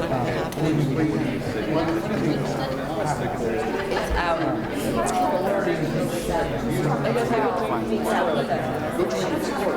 You're 18. You're gonna get all that.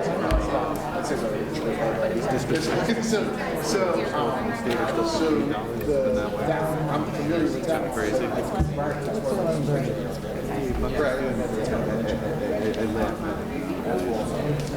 Exactly. So I don't know what all those numbers are. There's one that's like a business and finance. The decrease on page 48 is a shift to textbook. So basically, science 21 stuff. The others are a shift to textbook code.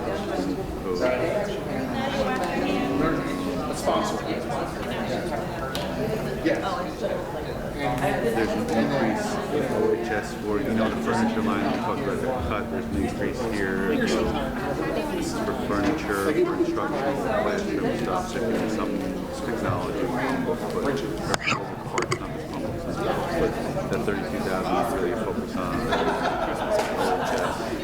What is the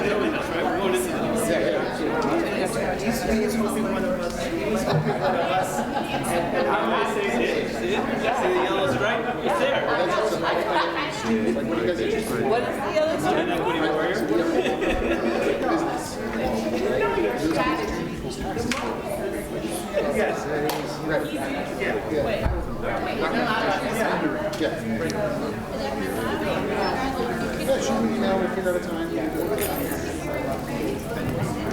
And we did a lot of sections earlier. But thank you. Right, can I still have your peppermints? We only would do, we'd only do it with Thank you.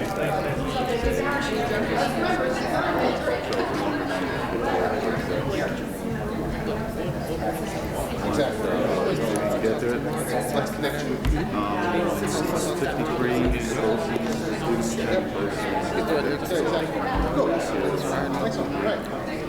Target is trying to get to is by around 200. And then I think, I do, I live up there. yeah, we're not Well, not next to you, she's like. Has he agreed? yeah, Yeah, you shouldn't really speak to that unless you talk to you. You're leaving?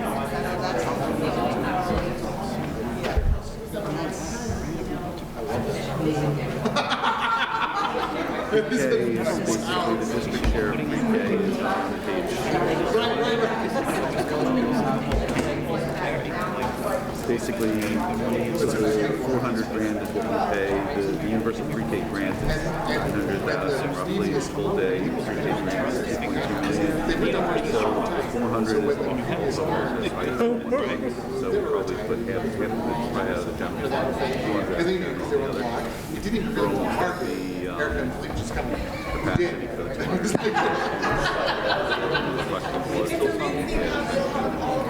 She's so like community oriented. I just love that. Like, she and her kids are out there. Like there's like a little street and across the street. They're constantly out there like putting up the actually she really good.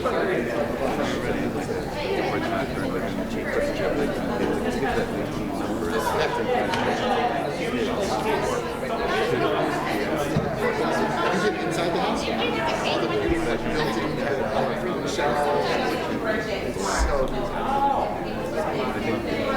And a lot of stuff, which is unusual for how fair we are.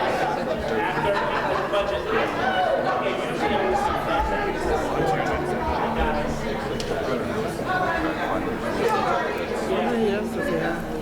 How many years? That is a great neighborhood. Yeah, so reach out and we'll For any guidance counselor proposing to any guidance counselor at high school, page 63. I have to increase there to 7. Is it salary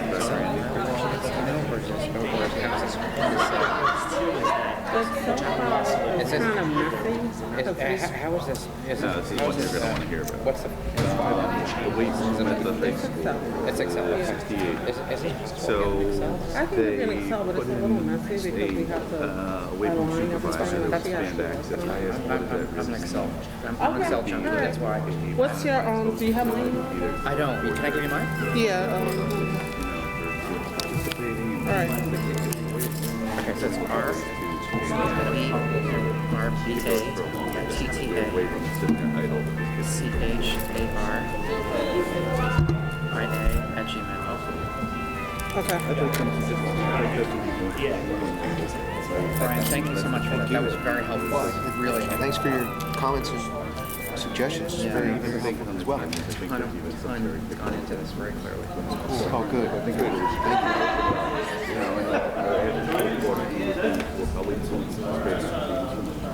Or if they have an evidence. And then you should be able to do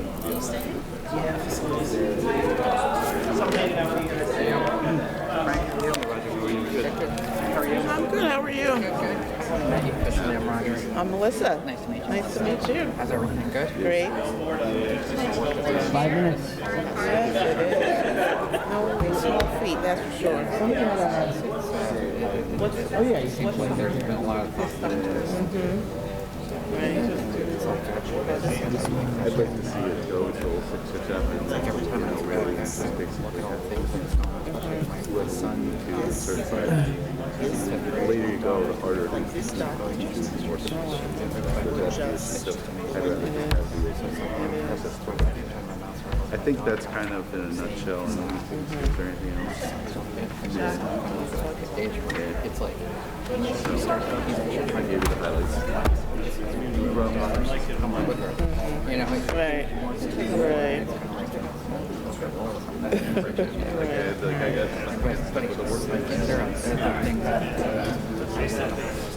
Right, right. Try to find ways to incorporate. yeah. So, yeah. This is definitely not where Okay, ready? I just know that when it comes to budgeting, I'm missing 2 pages. 5 minutes? it's like 6 months. Alita, you ready? Yes, I mean, it's technically always in the back of, the mind, but it's just a more focused point of it, but we're a remarkable district. We keep, we try to keep all our priorities in order, That's what you gotta do. Also keeping in mind The wind.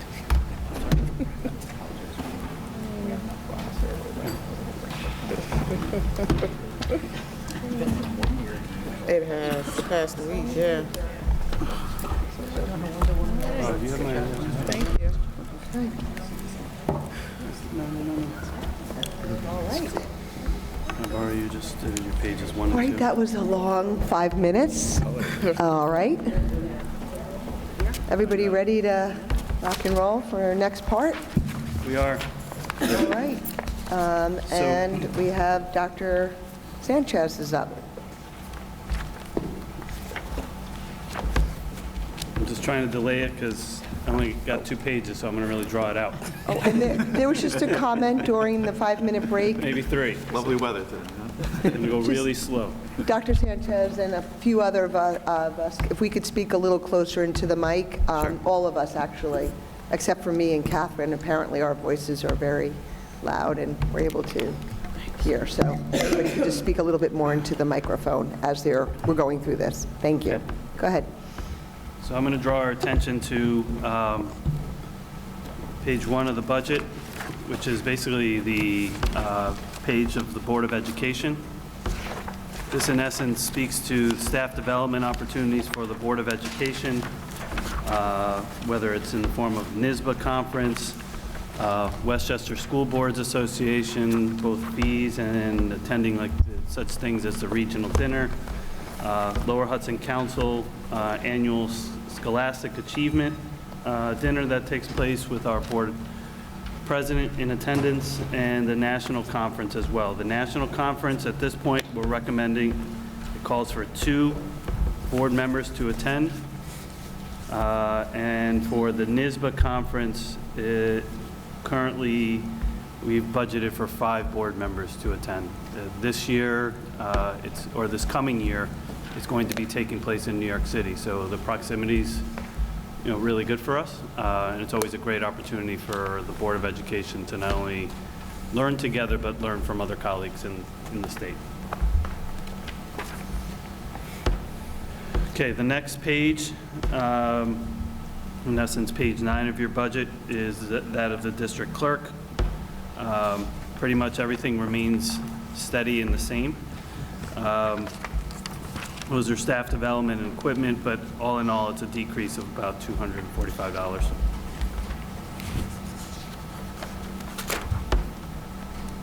Next page, page 10, reflects, and these are the district meetings that take place, and also the vote for the school district budget and various supplies. And you'll see a modest decrease of about $1,500 in those codes.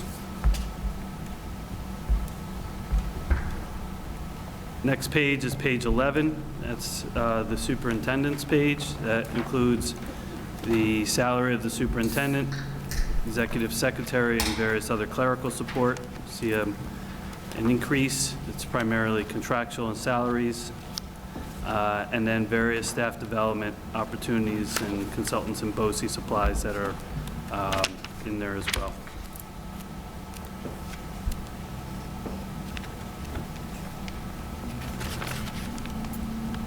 Any questions? Rick, can you just remind us what the BOCES service, 24,000 is on? Where I'm on the superintendent's page? The Page 2,000? 10? District meeting? I'm sorry, Greg. District meetings? District meetings? Hold on a Page moment. 10. That's the system that we use for the vote, to collect the data from the day of the vote. It's called Bold Management System. Like, we collect data based on the ballots throughout the day. You lost me. It's the election system that we Okay. use. It really tracks the number of votes throughout the day. So we're able to determine the number of voters that are taking place over the time. I can give you more details on that system, but it's a system we've used, I think, 2 or 3 years now. Yeah. And it costs 24,000?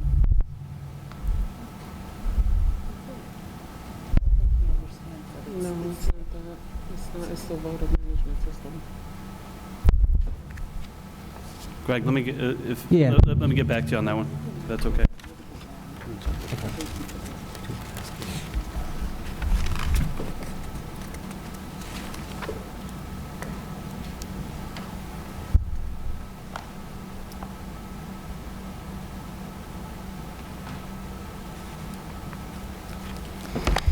Okay, so I'm going to turn it over to Joan Garone, our Director for Human Resources. She's going to reference her page. That's page 16 in the budget. Morning, everyone. So page 16 has salaries, which the increases are just contractual increases, and the other expenses are for things like My Learning Plan, OLOS, things that we contract through BOCES for, other staff expenses. As you can see, we are going down in those codes, and that's just really a reflection of looking at the historical data. It's not really cuts to anything.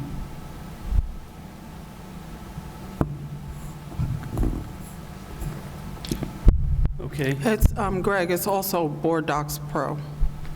So it's Board Docs Pro and the election management system that's in there. So it's Board Docs also. The Board Doc software platform and election, oh, okay, that makes sense, thank you.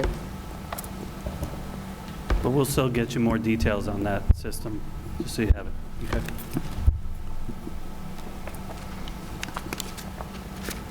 So I'm going to turn it over to Alita Zuber. So you saved the best for last. Well, just remember, I have a presentation after your presentation. Oh. Let's start with the brightest. Go ahead. I'm sorry, I'm just trying to bring some levity. As am I. We can vote on who's the best at the end. So I'm starting off on page 12.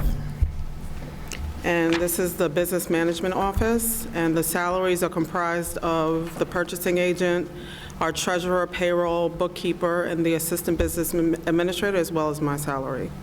The equipment is remaining flat. It's basically equipment that we may need throughout the year. For example, last year we had to buy a folding machine because a folding machine broke. But this is for any equipment that comes up. We need a new printer. So that's just one of the items that we'll be considering for next year. 1310 is self-explanatory, is staff development for everybody in the business office. 13401 is basically other expenses. 1310401, hold on.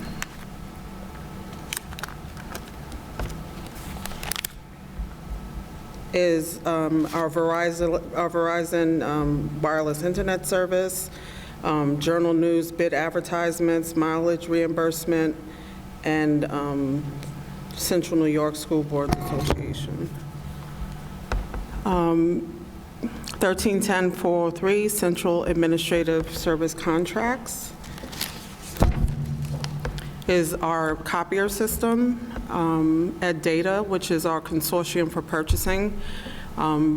We share purchasing with other school districts to get efficient economy of scale in our costs. Our Pitney Bowes machine, which is our mail machine, is included in that code. 1310-405 is consultants for training for our new staff. So we want to make sure that they get the proper training going forward. So there's a management advisory group that we pay for. We also pay for special aid, school aid specialists. The Central Administration Boces, 1310-490, is a requirement. We have to pay their administrative costs, a portion of their administrative costs, so that's a requirement. There's a slight decrease in that number. And then central increase. And then central administration supplies remain flat. So that's all the supplies for the business office. Moving on to page 13. 132404 is our external audit. We pay our auditors out of that code. It's mandatory. 132405 is our internal audit. They basically do the risk management for the school district. And then 132490 is our GASB 45 audit service. What they do is they provide us with the actuarial amounts to determine what our post-employment benefit liability is going to be. And that's part of a requirement for the audit process. 1325-401 is insurance for our treasurer. That's 404. 1325-401 is, it's for our payroll. So we have payroll people who take out 403Bs, and we have to have an administrator, a third-party administrator. So that's what that's for. It's called Omni. And then we have fiscal advisors who does our necessary reporting for our the bonds that we have outstanding. 1420-401 is our legal expenses. So that line remained flat based on past expenditures. And then now we go into, does anybody have any questions?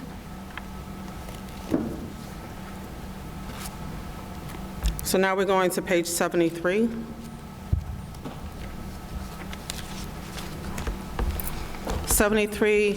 Predominantly is our driver's ed program. This amount is subsidized with payments from students. So you'll see that the current expense is $32,000. Students get charged for driver's ed.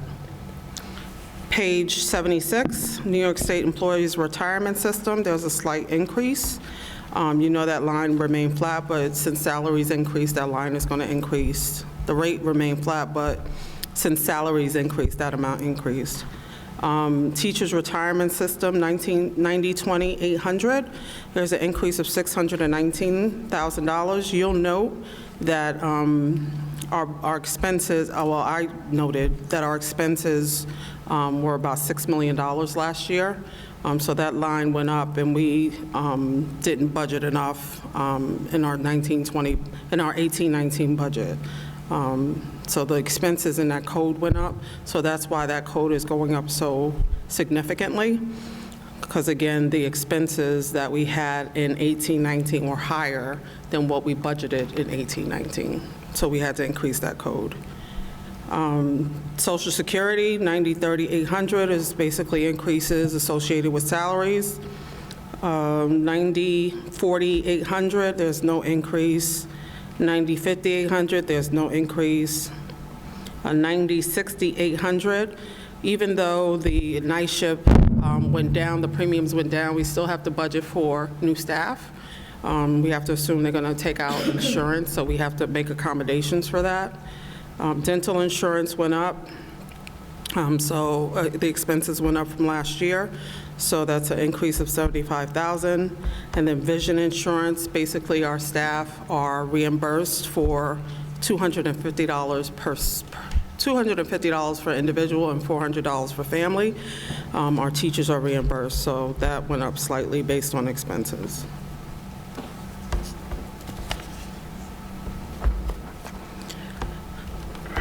Page 76 is our transfer to capital line, and basically Ray will go into the details related to that line, but that line remains flat.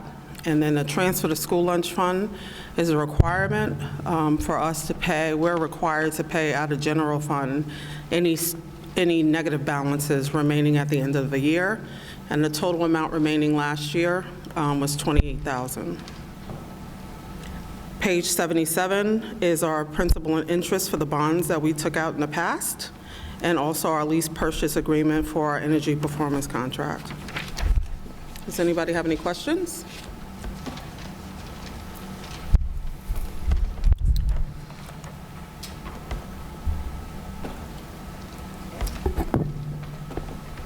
Can I ask one quick question? The school lunch fund, is the reason that there's no expense to date because that's the end of year Yes. calculation? Okay. Yep. What happens to the legal fees if like we don't use the whole 250,000? Does it just carry over? No, it goes into fund balance Okay. at the end of the year. Thank you.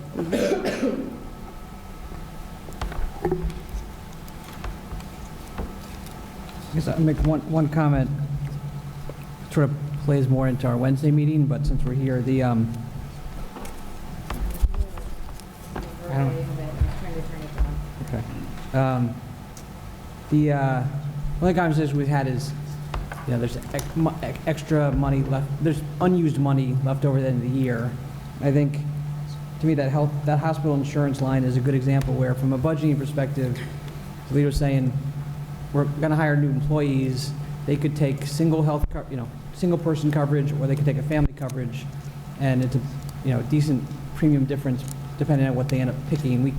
We don't know which they're going to pick, so we have to budget for someone taking all family coverage. Most likely that won't happen, so we won't spend all that money, but it could happen. So it's just one of those line items where we're budgeting kind of the worst case expense, knowing that, I would say, I know it's not going to be that number, we just don't know what it's less, so that at the end of the year, you end up having money left over, like legal, and some of these bigger line items, you don't want to get short on your legal line, so you try and get it in a range, which is how, we'll talk more on Wednesday about the unused money, how we treat it, but.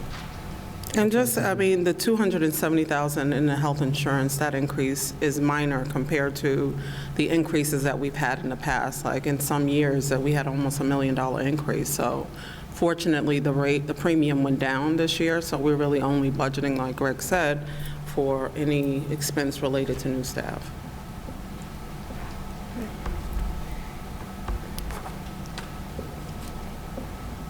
Anybody else have any more questions?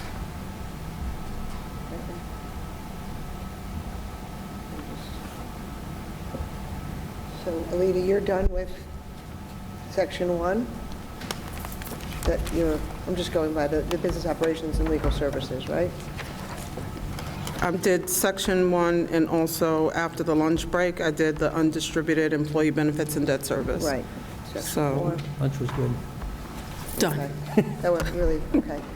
So let's pause for any more questions. And actually, I have a question. In terms of cafeteria equipment, that's included in here. And do we see, just talk a little bit more about any of the needs. I know there's some needs at Claremont to have some more equipment to help with the process of getting the students to have their lunch, to be able to sit down and eat their lunch for traffic-wise.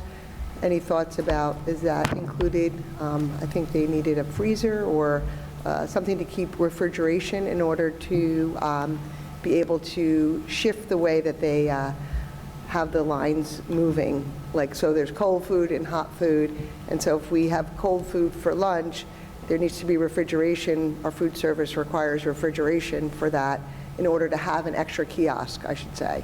So that... We've been discussing it, but we haven't come up with a final decision related to adding a kiosk in the lunchroom, the cafeteria. Yeah. The issue becomes that takes up space, so we would have to remove some tables. So that would be something that we have to consider. And the costs associated with a kiosk or refrigeration or stove is taken not out of general fund, it's taken out of our cafeteria fund.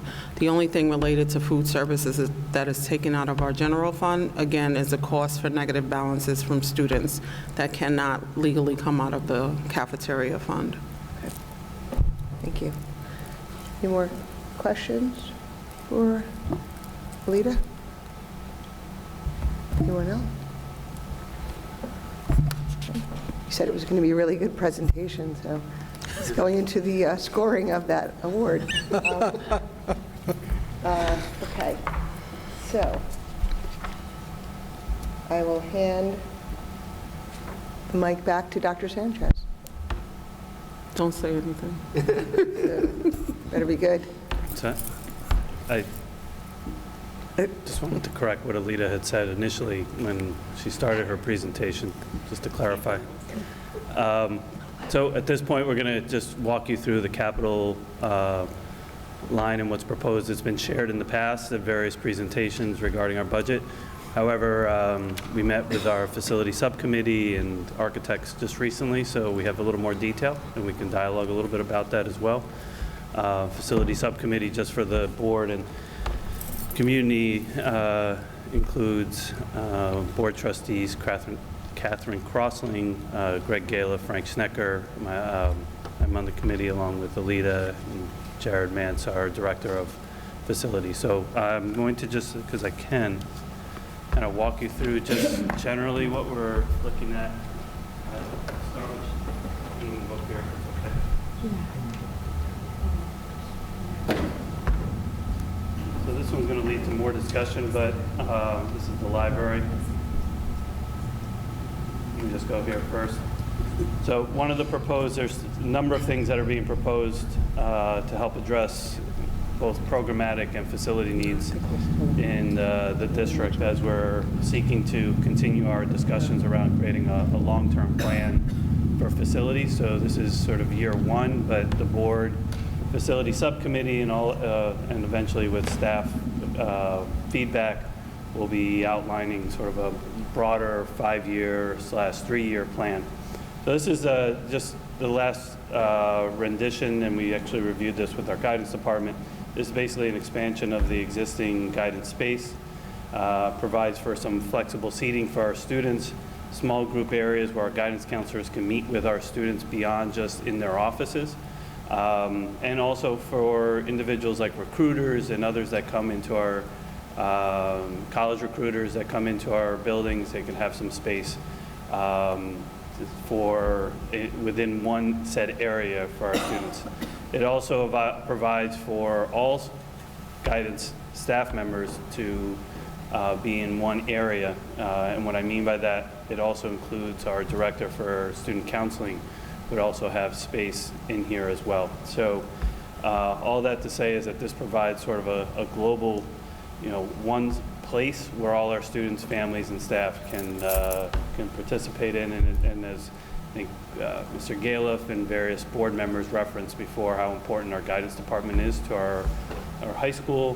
We want to make it sort of a hub for our students as well, and I would say actually not just for our students, but students and families when they come. That's the last, and this is still in flux. This is actually a little bit out of character in terms of how we've proposed our budgets. We've kind of outlined sort of the projects that we want to recommend, but in this case, we're actually starting to get some drawings in advance. So this, if approved, would still have to go through more and more detail to kind of, and we also have to make sure that even what's proposed here is costed and we can afford as well. The next item that I wanted to share, these are just some renderings of some ideas for the library space or library media space that's here. I just want to also note that Mr. Hancock stayed back so that he can kind of answer questions as well in terms of some of the challenges that we're facing within this space. This is beautiful space, or has, but we know that from a function perspective that it could better meet the needs of students. You want to keep in mind that this library is not handicap accessible, i.e. if you wanted to go up to the second floor, we do not have an elevator to get to the top floor. So those are sort of, all these variables are being taken into account as we try to provide for additional space. What we're looking at really carefully too is trying to increase square footage. I think we've often referenced in various board meetings the need for additional space for our students, not only during what we'll term as their free periods where they need to, whether it's to continue studying or work with colleagues, or whether it's staff members and or other students. This is sort of a catch-all space for many of our students because within the context of the whole building, there's very few spaces for them to go to. So what you're looking at here, these are ideas. It has not just yet been confirmed, but we thought it was important to come back and begin these discussions with the broader board or the rest of the board members. This includes basically a loft that would go across and basically try to utilize the upper level as well to gain square footage. So students can go, and staff I should say, can go from one section of the library all the way to the next. And you can see on the far right, you'd have some tables where students can either study or bring a snack if they needed to, just to take a little bit of a break, and trying to bring as much natural light into the space as possible. This is what you would look at in the sort of the lower level. Again, these are concepts, so it's nothing I want to really kind of put in there. It should be watermarked with draft. But you can see a space for the library media specialists under the upper level. We've talked about creating some form of a space for our students to come and eat. This would help with our cafeteria needs, but a place where students can come and maybe grab a snack or sort of a grab and go. It kind of looks like that little space over there where there'd be a little bit of a kitchen for our students to grab. You can see flexible spaces for our students, whether it's small group, large group, and that's really kind of what we're looking at and what we know educationally our students need and staff to, based on sort of the instruction that we want to provide. This is sort of an aerial view of what was termed the mezzanine, but I call it the upper level, and then sort of a floor, upper aerial view of the floor space on the first floor. This calls for reducing and flattening the whole library space, so it wouldn't necessarily have these two levels here. That also helps with the professional learning that needs to take place at sometimes after school. There isn't really that space for our administrators and staff entirely to meet. It's very difficult if you've been here in like faculty meetings and others. You have individuals sitting, you can't really see visibly what's happening. So it's problematic, and we want everyone to feel engaged and be part of the important learning that's taking place. Otherwise, it's, the only real other spaces we have for those large group meetings are potentially the cafeteria, but that's obviously not ideal with the types of tables we have there in the auditorium, but we know the auditorium is continuously being used by our drama students, and they get this place. So we want to make sure that we have function. The other part of it too, and this is again just renderings, is having some larger group spaces as well as what we've talked about. What happens in this space right now is if we were to have some sort of speaker to come and speak to students, and whether it's about careers or equity or any of the topics that we think are of high interest to our students, we in essence shut down the library. So there isn't very much space for our students to go to outside of that. So when this gets closed, the pressure gets placed on the rest of the building. And so The idea is, can we get some more spaces so we don't have to basically shut down the library or close the library when it's essential for our students during various times throughout the day. It also gives, I should also say, it also gives staff the opportunity to bring students into the library. Whether the contingent on what the lesson is, they can also bring their class and maybe utilize space like this. So the program continues to get evolved, and you can see that there's less computers, i.e. the computer stations, and just some kiosks, and obviously we're going to more and more wireless, so there's, we'd want to make sure that there's wireless capacity in here and charging stations for our students. And I'll just show you other sort of renderings that we've looked at along the way today at our meeting. But this is in essence what we're trying to address, and trying to gain square footage, more space for our students within the building, and flexible space for our students that are more aligned with the type of instruction that we want to provide. And we've called it library renovations, but the term library in itself is, I would argue, is a little antiquated. This is a learning commons. This is where our kids are coming to learn. And yes, there are books here, but there's a variety of things that are happening in these spaces. So, and in fact, and I say this not to be taken the wrong way, when we think about circulation at the high school, it's very different than circulation at our middle school and at our elementary schools. It doesn't mean that our students aren't reading, it's just the manner in which they're gaining text is very different than has been. Because immediately when individuals saw this, they said, where are the books? There will be books, but we need to be conscious of what is necessary and what needs to, around the developmental age of the students here and interest in the types of programs. Again, some more flooring. This could be some ideas for upper levels. These are just ideas and concepts. And we're going to continue to have conversations about that. One additional idea that came up, one of the board members said, can we enclose the whole and create a whole second floor and gain more square footage that way? Those we haven't necessarily hashed out. And we have to still, at the same time, be conscious of costs associated with this. But this gives you an idea. The other items noted in the budget beyond the guidance space and the ideas around this is addressing the outdoor space at the middle school, the concrete or the pavement. It has needs to be sort of smoothed, and it's a long time coming, and seeing what else we can put in there, particularly during the outdoor recess times that are age appropriate for our students so that they can be engaged in various activities, just not an open space, but having some, from a safety and also from a program perspective. And then also adding 2 additional classrooms at Brookside School still is in here. We modified that from 4 to 2 because of just what our demographics are showing, our demographers reports are showing. So originally it was 4. But in doing so, a reminder about Brookside School is that it also gives us, in doing so, we might be able to gain one of the classroom, the library media space there is the size of a classroom. And so it's very much been, it's literally half of what it was in the past because of what we had to do out of necessity for space. And also keeping in mind what I said initially, particularly at Brookside School, is maybe potentially creating some space where adult learning is, the needs of our staff in those spaces can also be considered an adequate space for them to learn in. And I'll just pause there, but I wanted to bring these up in conversations. I know the board members that haven't had the opportunity to dialogue and be part of the conversations haven't really seen, and some questions like, why are we doing this? This hopefully gives you a little bit of a better picture of what we're trying to capture and do create for our students.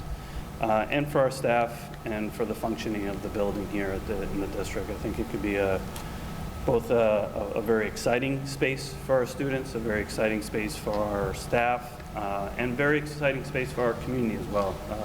Because keeping in mind that this space is not just used, our schools aren't just used by our school staff and students, it's also used by our entire community. So it's not uncommon for individuals to request space like this or our cafeterias or others. I think later today I see some DI students already coming in. They've already, reserved space today at the cafeteria, and I think our faculty room are being used today, maybe this space. No, okay. But if we weren't here, I'm confident they would be making a request for this space, probably. So I'll just pause. I don't know, Mr. Hancock, do you want to add anything since we kept you back? Good morning, everyone. So being here on the day-to-day, it's hard to put into words what the experience is here in terms of, facilitating 1,600 students and providing them adequate space when they do have an off period. Our cafeteria is small. There's not much capacity, so the number of students that may be off at one time, our cafeteria really can't hold them. So over the last couple of years, in collaboration with staff as well as with the district, is trying to think of alternative places for students to be able to go.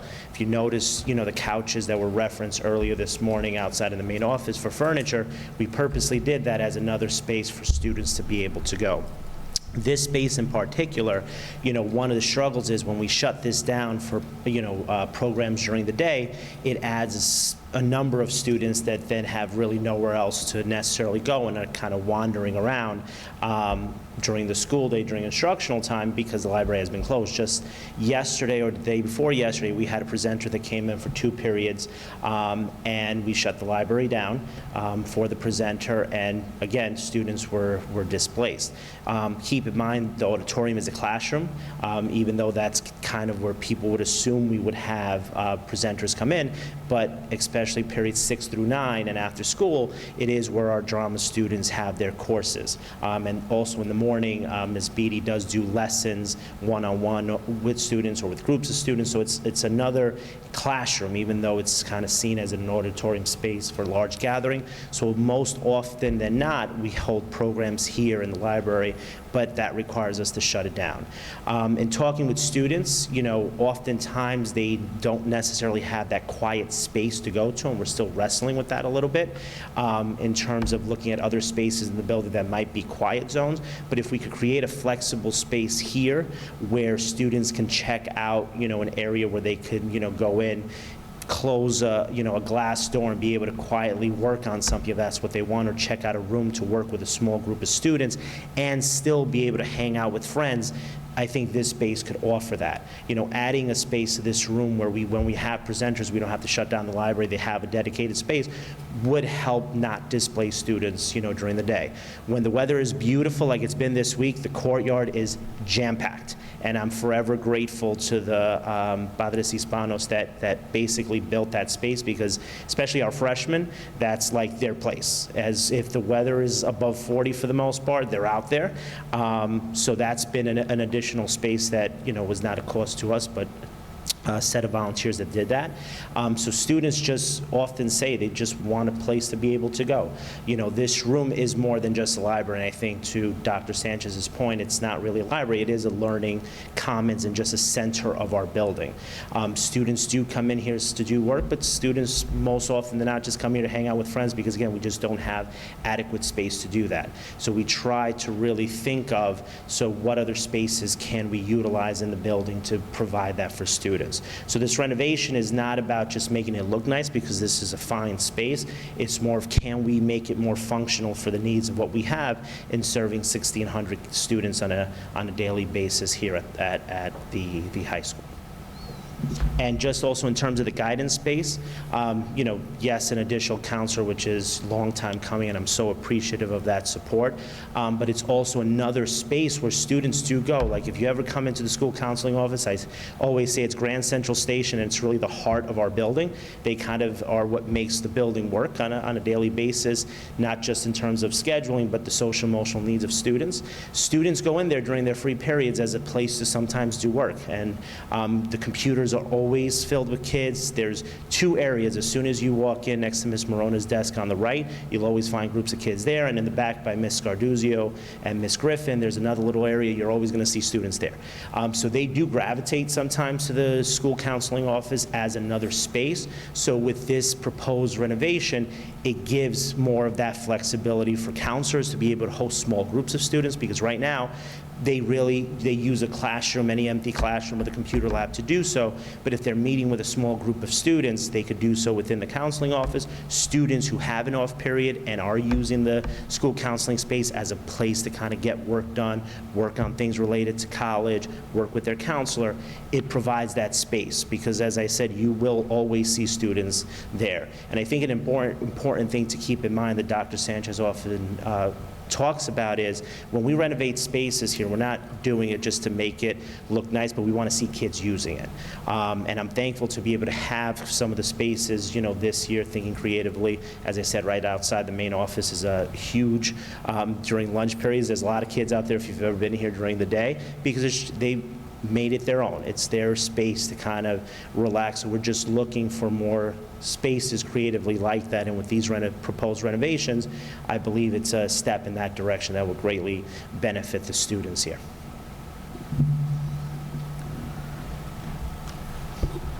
Just adding one other piece regarding that, because this is sort of the project, but just from a dollars perspective, because we are talking about the budget, we're not recommending at this point an increase to our capital line.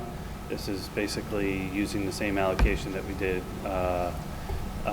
last year, albeit obviously these are still in discussions. At this point, we still need to kind of look more carefully, particularly at the library space and overall needs and costs. And just like one suggestion is, Yeah. I know a lot of kids play like chess and checkers and other games down here, so maybe like an area designated for that. Yeah. It's a great way for kids to meet other kids that they don't know who might have similar interests to them in terms of like board games or chess. It's just a Yeah. good way to network for them. Maybe we get some board members to come and teach them how to play chess too. Happy to. Right? I know you would be, so that's why I'm bringing it up. But I just wanted for everybody, like we'll continue to make lists and I think ideas like that, and certainly we shared, Hancock and I were in a room with some students, we shared the idea and the concept with them, and so their voice is really important. Staff will have to have a larger voice in sort of the details around it, but we're really kind of looking at it as conceptually from the board and from the community, to move forward, and then after that, there's sort of ironing out all those really important details, like, should we have a place for soft, like games and kids to do that during free periods? But duly noted. Yep, thank you. So it's great to see that, the guidance is expanding and also that the library is, becoming innovative, especially the role of the library in the school and in the broader community is evolving. And so it's, outside of our immediate needs, it's good to see that we're kind of keeping that in mind as well. I do have a question, which is, I know everything is in the beginning stages, but I'll just throw it out there maybe for later. I'm curious to see what are some of the early ideas we have for the AMD recess area, because I think in this discussion, that's a pretty immediate need too. I mean, it's a very barren area right now, and I think it can't be emphasized enough how integral that piece of the day is to the students, and for it to be, not really invoking any kind of, interaction basically with other students and activity. I'm just curious to see what are some of the ideas that are being tossed around. We have a few. We haven't yet presented them to the facility subcommittee just yet, but to your point,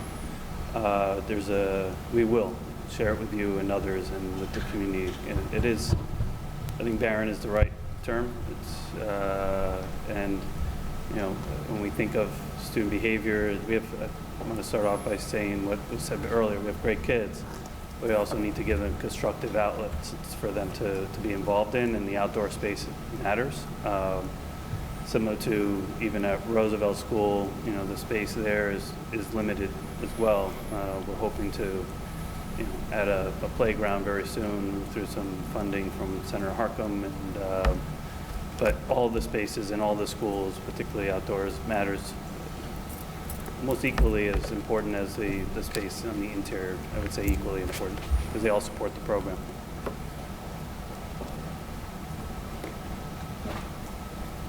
Any more? Go ahead. So, a couple thoughts. I think, and I'm definitely worried about the timing on this, just from a budget standpoint of this later, that if what we do in here fits in our capital line, then we're in good shape. I just know a couple iterations ago, I mean, there's the broader high school conversation of, do we have enough space in the whole building? And this was just, I don't even want to call it a draft, but like, there was a version of just like a brainstorming of projects we saw that involved adding space to other parts of the high school for, you know, a decent amount of money. And I would much rather we get this space right and maximized in terms of capacity to hopefully minimize how much we have to spend outside of this space, because it seems like there's so much here. And I know the, you guys from the schedule, we got this list, the schedule committee of how many kids are off each period, and it looks like it's, you know, 250 is, there's some periods where it's higher than 250, but if we said like 250 kids per period, it seems to me like if we did the math and said, I don't know what our cafeteria fits, but if that's 100 or whatever it is, and if we can get 150 in here comfortably, we could say, you know, some kids we know are going to go off every period they could, but if we can build enough capacity between this room and that room, In the courtyard. and the courtyard on days that it's above 40, and then we'll tent the courtyard. But it just seems like I want to make sure what we do here we maximize. And I like the drawings. I was just brainstorming of, you know, to me, if we need to make this a 2-level room to get enough kids in, it seems a lot cheaper to do it in here than to build outside of the building somewhere else. I went around this morning, and it seems like we could fit close to 125 in here as it is, if I just, so it seems like a smarter use of this space. I know he said that they would level, this riser thing would go away, and so it visually, think about it, it's all here, and then there's a lot of space upstairs that if we used better and you had, you know, whatever, a walkway along the edges that, 10 kids could sit across the top there at chairs and 10 over there. I just want to make sure I know we're doing it, but really are comfortable that for the amount of money we have available in the capital line, we get it right, and we don't say, boy, I wish, if we just had an extra $500,000, I'd rather have that conversation now and we have it in, I'd rather get this right than to come back next year and say, boy, we came up 30 kids short or something. So, and then I think, and again, the architects are trying to, they're taking their direction from us, and they're architects, so they're trying to be creative. There's, that on the one, there is like a floating, like literally like a floating room that you see, like a glass floating room that's up there on their current drawing. And we had kind of a conversation of, is that right on the left there, that's, yeah, like up there, like that's up there between those windows as a kind of a glass floating room with the walkway along, do you do it there or do you, redo back here? And I'm not the architect, I don't know the answer, but I think we just need to make sure we're comfortable that we have enough of those spaces. Been on some college campuses later, these, 5 to 10 person small glass enclosed rooms seem really popular with, glass that you can draw on and stuff like that. So we have, again, we don't need to go crazy, but it seems like in the long-term planning for the high school, there's so much potential right here that, again, I'm getting a month ahead of ourselves on the budget, but to me, and I don't know what's possible, like if we had to throw some extra number of capital from the capital reserve in case we need it as we plan, I just don't want to limit ourselves and not get it right, I guess is the message. And as well as I would love to know, we talk about the facilities, we asked the architect to give us a capacity estimate for how many people they thought could fit here that we could then add to the cafeteria and say, like, are we adding a net? Are we doing all this work and we're getting 10 more seats or are we getting 100 more? Like, what are we getting? So we will hopefully have that answer. We'll need that answer. Yeah. They were on the call, they're aware. Yeah. And I will say, I mean, I've been on the board a long time. I don't know if I'd ever gone upstairs. Like, there's a lot of nooks and crannies in this library that there's a lot of space that It needs to be used in done. the summertime too, programs, space up there for. Yeah, well, this is a large space that's, the entire building can get very warm, and we've talked about that in our facilities, particularly to actually come from our students, the third floors of our high school, testing and everything else that takes place during some of this high-stake testing, I should add. So this becomes if we can, we utilize this most, like any other space that has air conditioning, we utilize it the best we can. And you can see even from the presentations that both Brian and Carrie Ann shared, like there's a lot of students we serve in the summer months too. So this becomes a really integral part to providing good space or flexible space during those hot times. Question. Has there been, I guess, any plans yet about the museum space? No, there's been efforts right now. I know Mr. Hancock has worked to address it from a cosmetic perspective, but like repurposing it, is that what you're referencing? So what I was going to get at is, when we were talking, Mr. Hancock had mentioned that sometimes there's, I guess, presentation, and that can flow either in the auditorium or in here. So then it makes you wonder, then where are the students who are going to study or want to study during that time? I mean, other than those window spaces. And I have a few concerns about those enclosed spaces, just specifically for this age group. So wondering if the museum is, those memorabilias can be put into the library someplace, like there could be a designated space as we're recreating this space where it could be seen, because right now it's just in that room, and then repurposing that room for a quiet space or space that can be a multi-purpose room. It could be a quiet space if this space is used. The museum's memorabilia can come in here and be a part of the library, which it is, right? And you get a free room when this room is used for a presentation.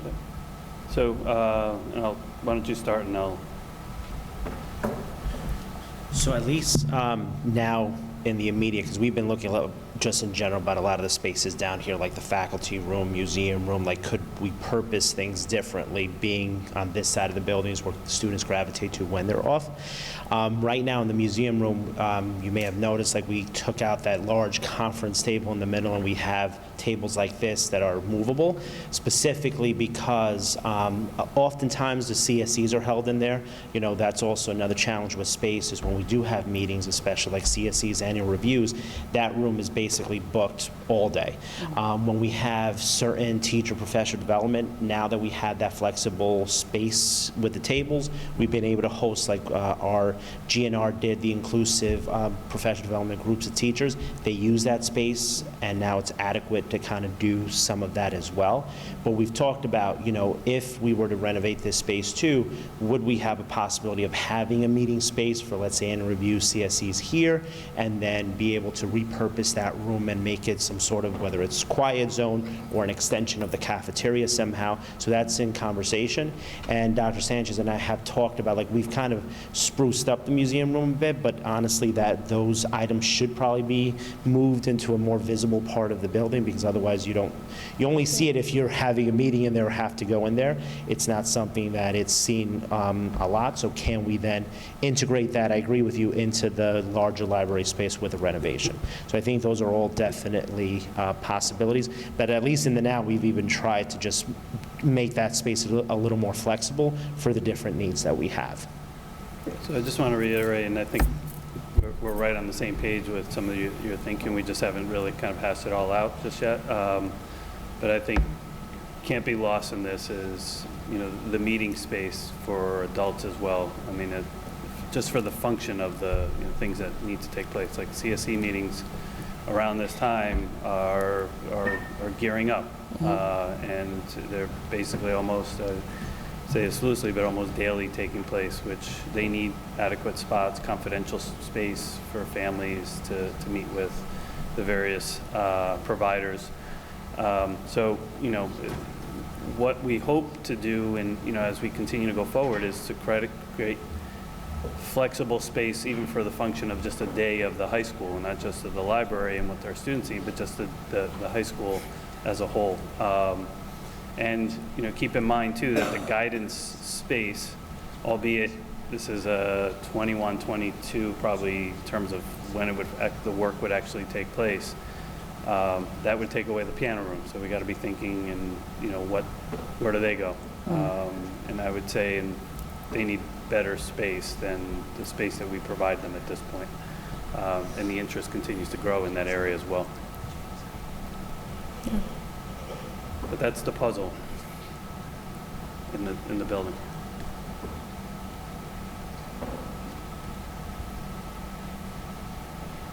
I'm going to open it up to, if the board doesn't have any more questions, I'm going to open it up to the community, the audience. The audience has any questions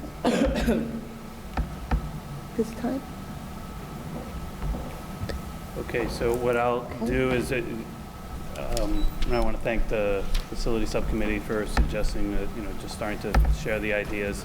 We'll go back, as Greg mentioned before, we're seeing if, you know, in terms of capacity, and maybe there's other options, and, you know, if we are limited, potentially could we use some of the reserves to increase and maybe do a little more work, and not think back and say we should have done something when we could have. So that, more to come on that.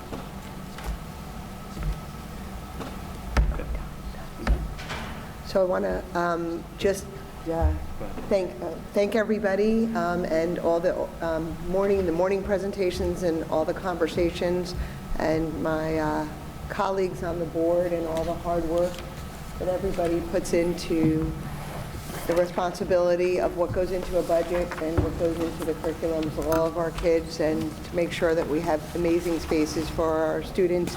And we still do have challenges, as you could hear today, and always working towards making sure that we address all of them. So, if it's okay, just want to, maybe we can review, and I also want to speak to Catherine's question around after-school programming, and maybe add a few more details on that as well, if that's okay. So I just want to make sure from what we've heard from the board, that we've kind of captured sort of the big ideas, so that we as a collective group, and including the leaders that left at this point, can come back to you. So I have my notes, and Joan has notes, and I'm sure others have notes as well. So we want to make sure that if there's something we're missing, please let us know so we can go back. If there's things you want us to think about or have clarifying questions, we'll make sure we do that for you. So I'll just go from my notes, and then some other things. So first of all, there was a question around athletics, coach and placeholders for that potential, I guess loosely termed, an emergency coaching position for those teams that maybe have a really large number of students, and whether it's to add another team or add another coach from a supervision perspective. But in either case, having sort of, because we've seen that, and actually this year we just added a modified assistant coach for girls lacrosse. Thank you. Testing was an area. I think Mr. Frank asked if we could just look at what's driving some of those costs and some more details in that area. I looked, and I can just generally say, but we'll give you details. A lot of that is state education oriented and mandates, but and if... Can I just ask you to speak up just a little bit? Yep. Thank you. So the question of on testing, I was just sharing that I looked at it really carefully, but we'll give you more details. Many of those are the costs associated with our what we'll term unfunded mandates from the state, whether it's for APPR purposes and assessments we use, and/or just state assessments, scoring, and other things associated with that. But that was a question that was brought up. We're going to clarify along the way, not clarify, but we'll continue to give you updates on our efforts around dance and the dance position that we're seeking to add. Our goal, as Brian mentioned, is to make sure that students can get both PE and/or cultural arts credit for that, and advocate for that if not the case. Radio station came up. Can we go further? Can we expand our reach? And the term international was brought up, so we'll see if we can go international in some of our dialogues. Pre-K, we understand if there was a wait list to come back to and discuss it at this point. Doesn't appear to be so, but nonetheless, we're mindful of that. And also, I think futuristically, I think the question came up if we were to reduce, where would the reduction happen? Would it happen at OCC? Would it happen to us? I thought I heard that somewhere. Nursing staff for after-school programs. Uniforms was brought up. What's this, how does, for athletics, what's that cycle of renewal and who gets them, who doesn't, how long have they been in existence? So I've already emailed Jim, he's getting me that information. And then also the weight room was brought up as well. While the budget calls for us to kind of make sure that there's no lapse for our students in terms of time, the idea was just look at it and see if we can expand the hours even beyond what we offer it, because their students, just based on their schedule, may not necessarily have access to the weight room. What do you have, John? Anything? Yeah, so just especially in terms of that. She said, I'll repeat it. Yep. PE and certification. Yep, we talked about that. After-school opportunities. After-school opportunities, I'm going to discuss that now. Okay, and Equity advisors was discussed as another space to look at that.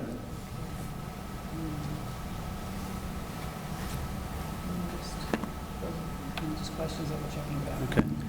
Anything else from the board? I just have a question from the transportation the other night when I couldn't be here. Have we put any, reinstituted the summer school transportation at all? It did not include summer school transportation. I would encourage us to look very hard at that. Okay. I know our attendance has dropped substantially in summer school without that. And that's an equity issue, extended year learning, opportunities for all kids. So I encourage us to really take a look at that and come back. We'll look at that as well. So in terms of the after-school for elementary, anything else? Anyone? Go ahead, yep. I know there's not currently a recommendation to add any additional social workers or psychologists, and not that there needs to be, but, I don't know if that's something that we're interested in discussing. Okay, we'll look at that and provide you a recommendation. What I haven't done for the board, but I can, and board and community, is sometimes we're asked, like, what's not in here that you would have liked to have done? So we have a list of those that we can provide for you, and, under the same context of would social workers be on our list if we added a position. So we'll get that to you as well. I thought we had a psychologist added. Yeah, so there's one added to the middle school, and that's based on caseloads and support, obviously. A number of years ago, I want to say a minimum like 3 years ago, we added a social worker at the middle school, but I think your question relates, is there anything even in the elementaries that we may Yes. want to consider as well? Understood. Yep. Just a quick question. I saw on our advocacy stuff the picture of the music kids on the band on the stage. I don't know if that's a funding thing or that's just a logistic. If that's a real issue, I'd like to figure out. That's a space thing. Okay. So the classroom. I'm hopeful, but I can give you more details as we progress that with the addition and some other work that we were looking to do. Remember, just as a reminder, our goal is to add 4. We're just waiting for SED approval on them for additional classrooms at Claremont School. So in the broader sense of like, what does it mean for entire building? I'm mindful of trying to address that with the facility subcommittee and others, and how do we gain some space to address that. And what wasn't shown in there is also a small, very small room where the lessons take place for in music classes, more so instrumental music. I would also like to have a discussion at some point again about dyslexia screening, funding for dyslexia screening. Yeah.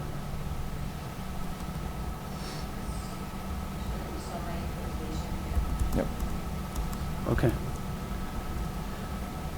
So elementary, one of the things that it's currently budgeted, there's 3 emergency teaching positions. So we're recommending actually that we go back to 2 for this year and reallocate those funds to elementary after-school programming. So it's sort of an organized abandonment.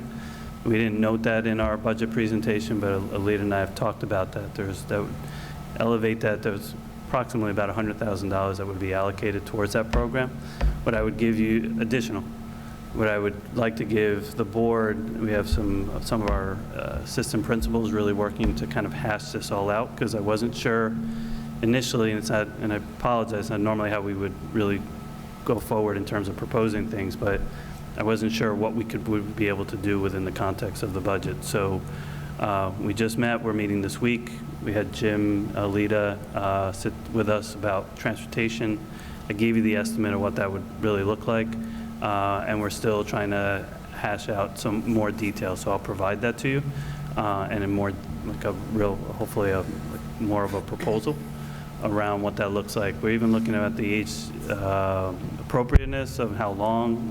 You know, Carrie Ann brought up the context of, you know, if you do extended day with pre-K and K, how long is too long, you know, for our very young students, and what type of program that looks like versus Brookside, Claremont, and Roosevelt. So I think it's fair to say that they would look different in different spaces, just because of the nature of our schools and the age of the students that we're serving in each of the schools, albeit everyone deserves the after-school opportunity.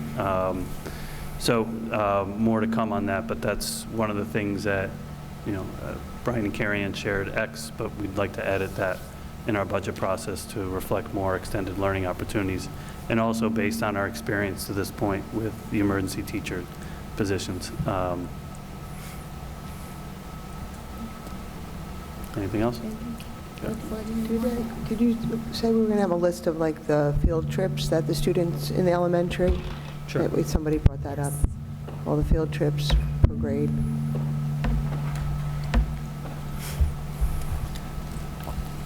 And then just one comment, in terms of the dyslexia screening, it's also the programs that would address dyslexia. And I know, thank you, Carrie Ann, for your work. I know you're keeping us updated, and we'll be talking more about it at our next meeting, after March 11th meeting. Anything else from the board? Yeah, generally, I was going to say something to that effect when it comes to instances like how we're addressing dyslexia. When we dig down into what we're doing and what we could do, I'd like to see how things are intersecting already. I know there's lots of efforts already ongoing that are kind of woven into the culture of a lot of the programs we have. Also regarding, you know, we have added a guidance counselor and a psychologist, but there's also a lot of SEL efforts that are going into kind of building a culture around the students that are equally supportive. So I'm more curious about the thread of all of these things that we're concerned about and how we're already trying to weave them into a proactive culture within the school. I think that's a key component, because there's different tiers to how we address these issues, and you know, the tier 1 and 2 interventions, I think, are integral to understanding where our efforts are going before they, you know, form, you know, and when you look at the most severe needs of some of our students, it's easy to look at some of the, you know, key positions, but I think we should also address and acknowledge and inform of how we're addressing those at some of our, you know, all the programs and initiatives that we have going on already. Good point. I know we Anything do else? have some audience questions, but Yeah, sure. come on up to the mic. Welcome. Sorry, I'm muted then. So, good morning, everybody. I know that I know a lot of you, but my name is Jennifer Morris. I live at 126 Underhill Road in Ossining, and I would like to thank you guys for your dedication to our schools, our community, and our children. Sorry, I have to read this or I'll forget everything. Also for allowing me to speak here today. So I'm here to talk to you about my experience with Destination Imagination as an after-school program. And I'm asking you to consider this when allocating funds for any after-school programming for next year. We're currently serving students from Brookside through AMD. I come to you as a teacher in our schools. I teach 5th grade at Roosevelt. I'm also a community member. I am a mom of 4th grade twins. One of them is here today. And I've been a team manager for 4 years since the program started, really, in Ossining. So having these 4 different kind of hats and roles has really allowed me to see it through multiple perspectives. So as a teacher, I'm always amazed to see the progress that's made in critical thinking skills, flexibility, and problem solving that we develop within our Ossining schools. I've worked in 3 schools. I worked in New York City for 11 years before I came to Ossining in 2 different schools. And you know, what we do here is so different than anything I've experienced before. And it's one of the things that drew me to this community, not only to, you know, teach in, but also to live in. When I learned about Destination Imagination, I was excited to get involved for many different reasons. It felt like just a great fit. As I've learned over the past 4 years, it gives students so much more. It allows them a creative outlet where they can explore, learn, create, build, and challenge themselves beyond anything that they've ever thought possible at such a young age. Our team alone has students with health impairments, learning disabilities, ADHD, autism, and second language learners. This presents many challenges in and of itself, but it also teaches our team about building on each other's strengths and supporting each other with what they need. Our district has some incredible programs that our kids have access to, but they often don't begin until they get into middle school. Being a team manager for 4 years, and with many of the same students on my team for the duration of the program, I've also seen how this opportunity has literally brought them out of their shell, emotionally and academically. It's pushed so many of them outside of their comfort zone.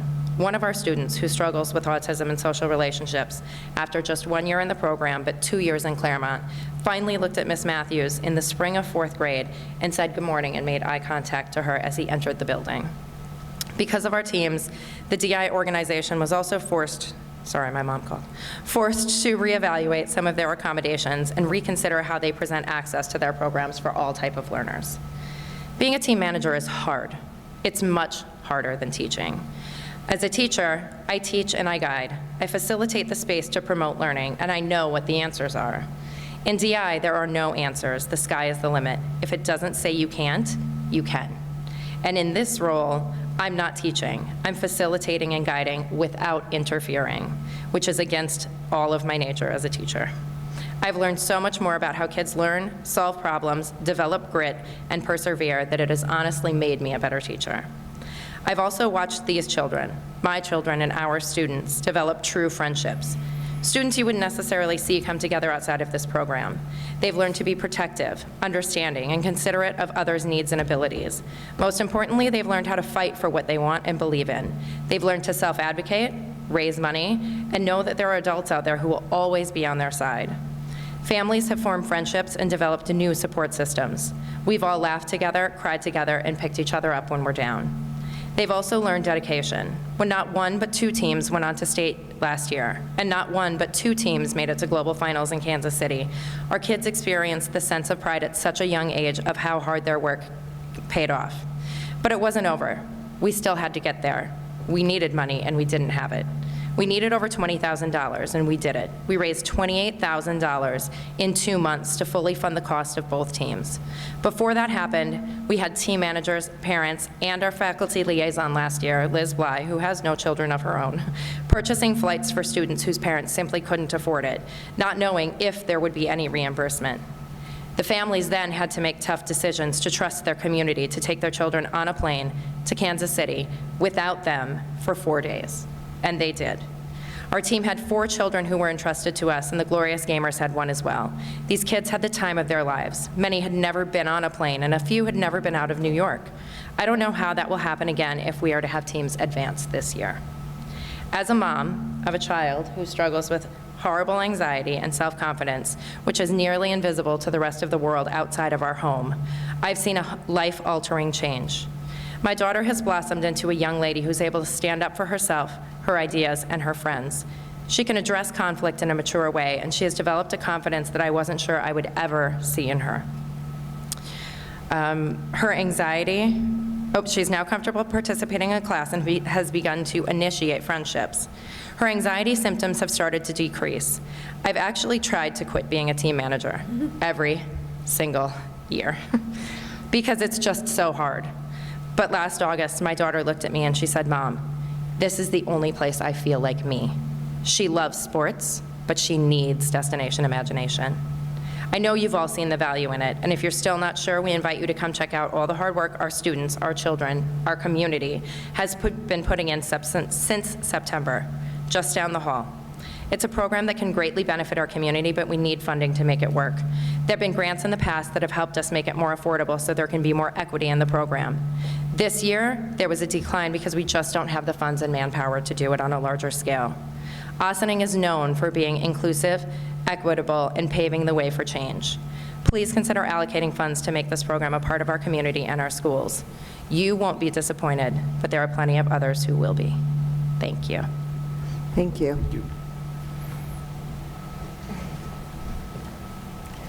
We have another. Welcome. Just lean the mic down a little. Yeah, you might have to fix Thank it. you. You got this. There you go. I'll be right behind you, okay? Welcome. My name is. Well, a little closer, a little closer. My name is Alyssa Rodriguez. I'm here to read a letter from my mom, Olga Rodriguez. We live at Ossining Sherwood Drive in Ossining. My mom apologizes that she was unable to be here personally.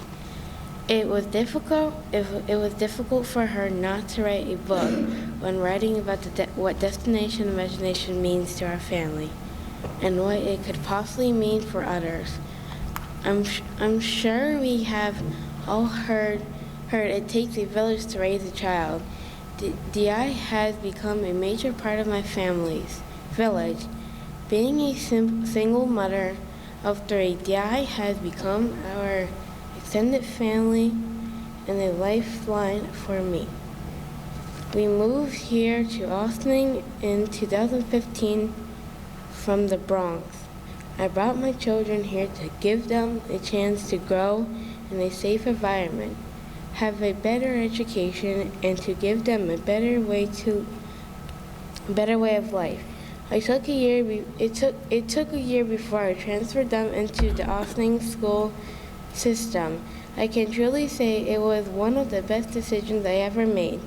Since joining the DI family, my children have gained a second set of parents and an extended family.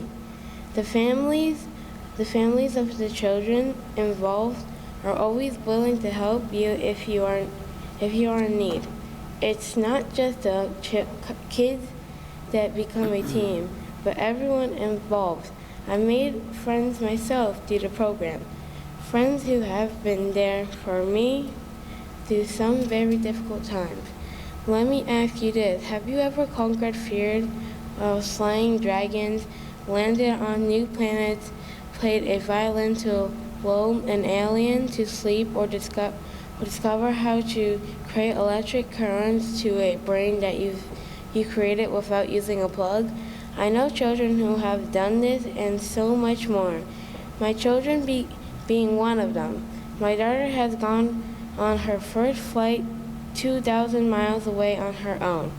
Well, yes, with her team, but without Mom. She has the opportunity to meet like-minded individuals from different countries from all around the world. She survived a tornado, all while Mom was having a mini panic attack and going through separation anxiety back home. All this made possible through DI. This program has given my oldest daughter and her little sister something to bond over. Even my son wants to help and become an appraiser someday. I know a child who volunteers to help the team who suffered from depression and severe social anxiety. They have teams found something to focus on by helping. It's helped them come out of their shell and actually be excited about something. I don't have a job that pays me 3 figures. I work 2 jobs and extra hours to maintain. By funding a great program such as this, you could help others that struggle but still want to put their children in these great programs. So many children and families here in Ossining stand to gain so much, and districts could back us. The school systems here offers so much more for the children than the New York City public schools. Here my children aren't just Boces number. Here the district and the town invest in the young,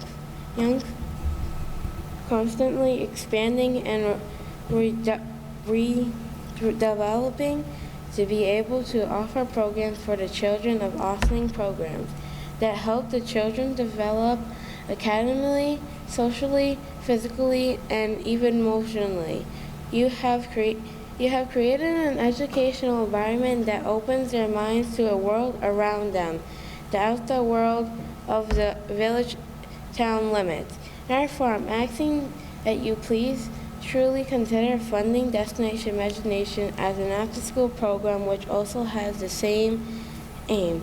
This is so much more to us than just an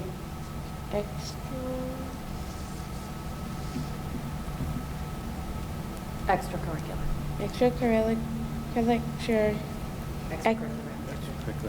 activity. It broadens the minds of all involved.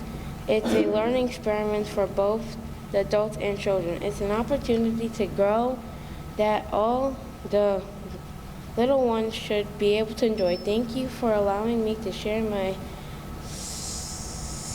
statements with you today.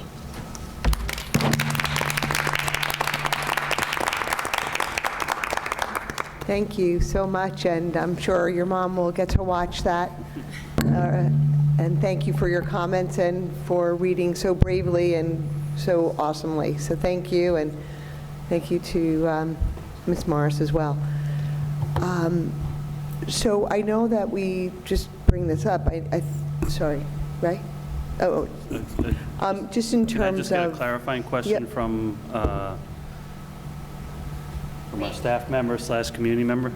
Yeah, / mom / What are you requesting the district to cover as it relates to Destination Imagination? Because I just want to clarify for us, just to make sure we're on the same page. Because is it is it inclusive of we make it to the national competition and the district should cover costs associated with that, or is it just internally within the district? So I don't know if you can speak to that or had an idea of what Well, I know that there are costs. specifics around the request. So there's cost associated just with registering the team in general. So I think it's about $400 to just register a team initially for that. Those costs, have been put on the families at this point. So depending on how many teams there are, it would be those initial costs. And I know the program, thrives on fundraising and things like that. So there are additional ways that we can do it. But I think just being able to provide equitable access to get everybody into the program who,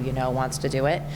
The faculty liaison was a massive component last year. Liz Bly did a lot of behind-the-scenes work where, she was able to step in and handle, as a faculty member, conflicts that would arise within teams. So funding for someone who could really oversee and manage the work of developing fair teams and making sure that, the teams run smoothly throughout the year is something initially. I mean, there's definitely further conversations that can happen around that, but that would be the starting point. That's helpful. Thank you. You're welcome.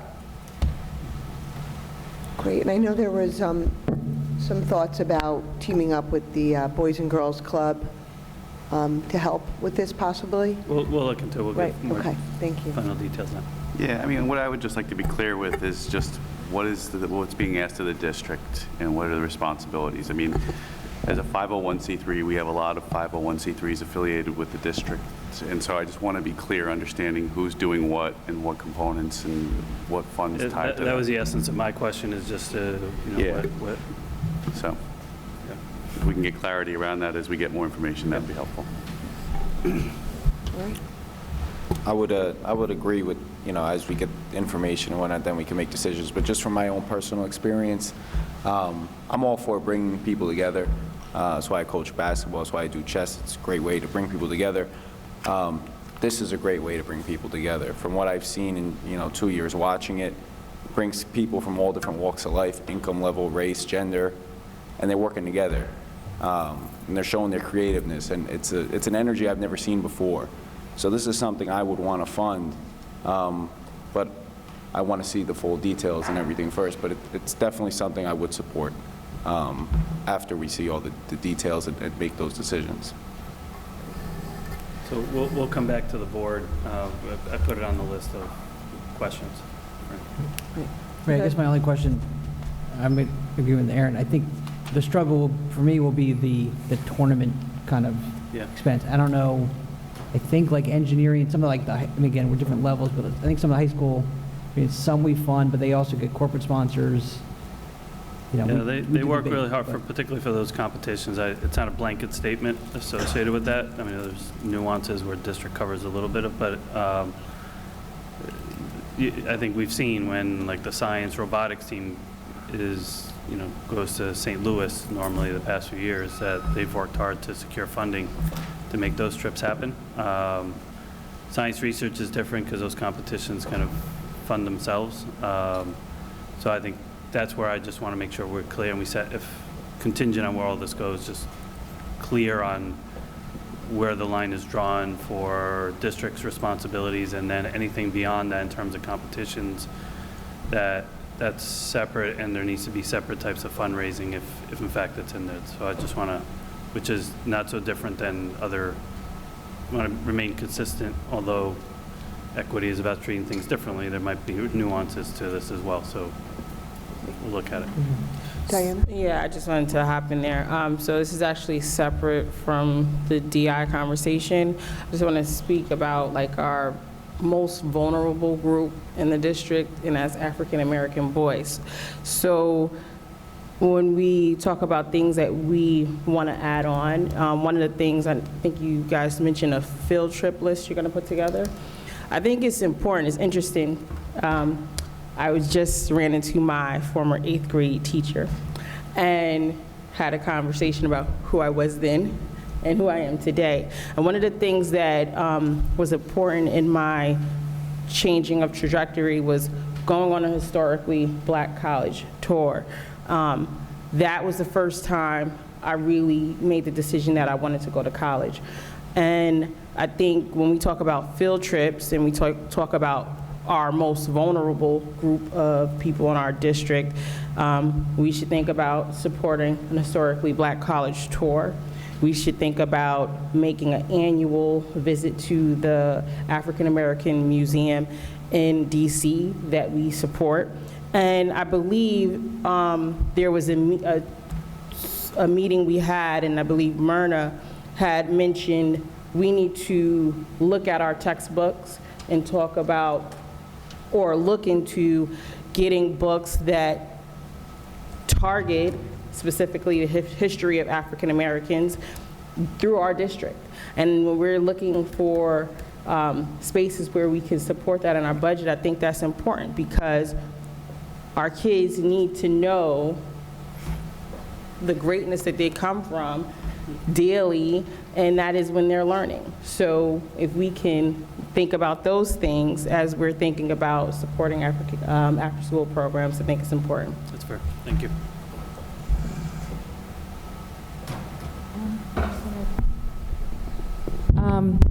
I think those were awesome suggestions, and I would support that.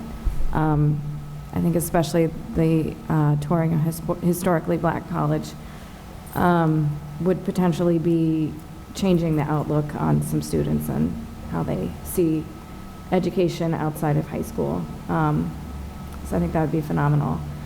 I'm just going to put this on, just on the record in the public domain, which I think I already have many times, which is I am the director of the Ossining DI Boosters Organization, which is a registered nonprofit, and that nonprofit was started by a group of parents who basically just wanted to do supplemental fundraising to ensure equitable access to the Ossining Destination Imagination program.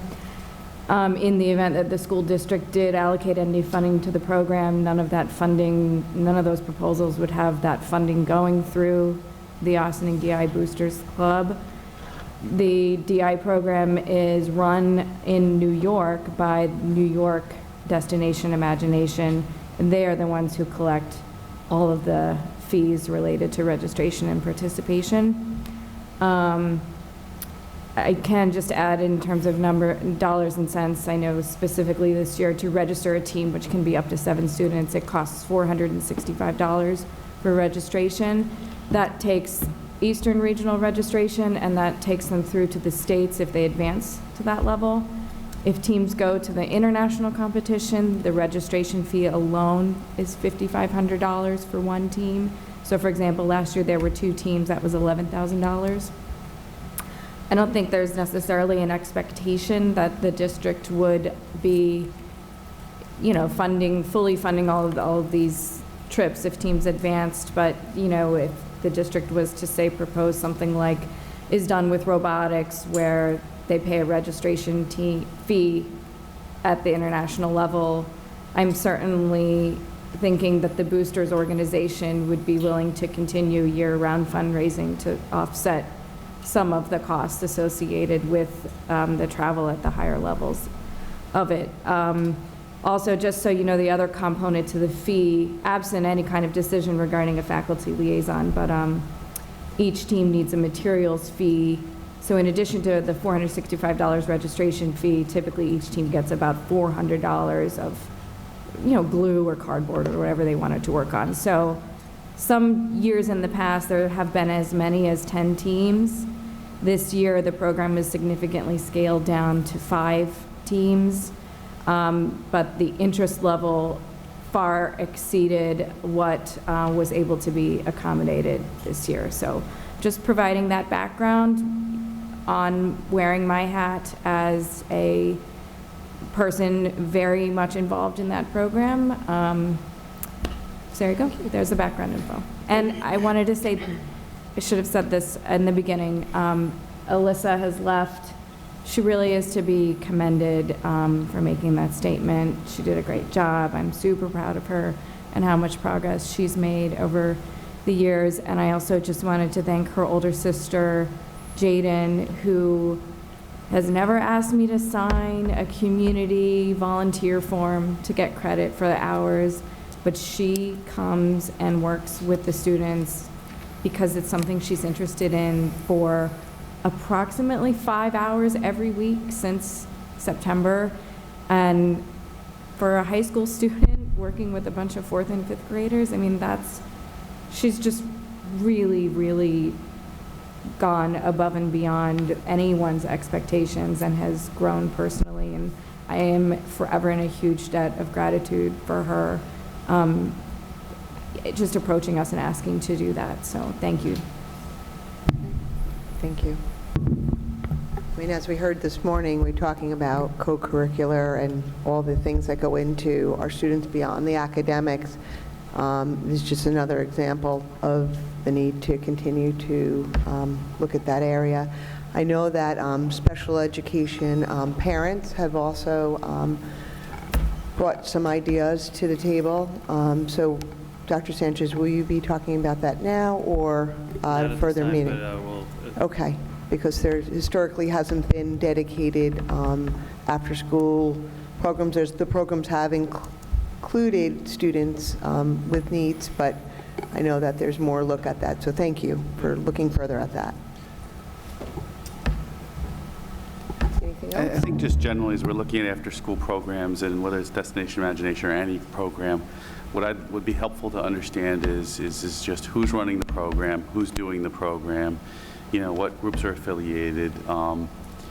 because I think you get into a difficult situation with the 501c3s and volunteers where you have a lot of programs where people would ask for funding for a portion of that program that have volunteer components to it. So what just would be helpful to me is clearly understanding, is it just a liaison? Is it teachers that are actually running the teams? You know, and what's the breadth of the cost and from that standpoint? Because I think as we look at a lot of different groups coming to us, we have to look at it with an end. You know, I can think of 3 others right off the bat that would, you know, that would want to have pay team registration fees and other things. And so as we try to do this consistently and equitably, you know, what's the ask? I mean, we got a little bit of, you know, I know with DI, there's a lot of districts that won't pay for the travel. I think it would be very tough for us to justify national cost and plane tickets for programs, but some districts pick up cost of things locally, you know, for that aspect of it. But just as far as, you know, who's really running the organization, who's doing it across the board, you know, so they can be as clear as we understand the budget implications. I think those costs could shift significantly depending on the model that you're going with, right? So we'll take that into account. The special education will come back and share with you as well. You know our task. So yeah, I think one of the things I'm going to keep, you know, bringing up is that the consistency of these things is key. And so the more we try to weave these into or incorporate these into the programs that we already provide, the more likely they are to be sustainable. You know, thank you to the young lady and the I forgot her name, the woman that came and spoke as well.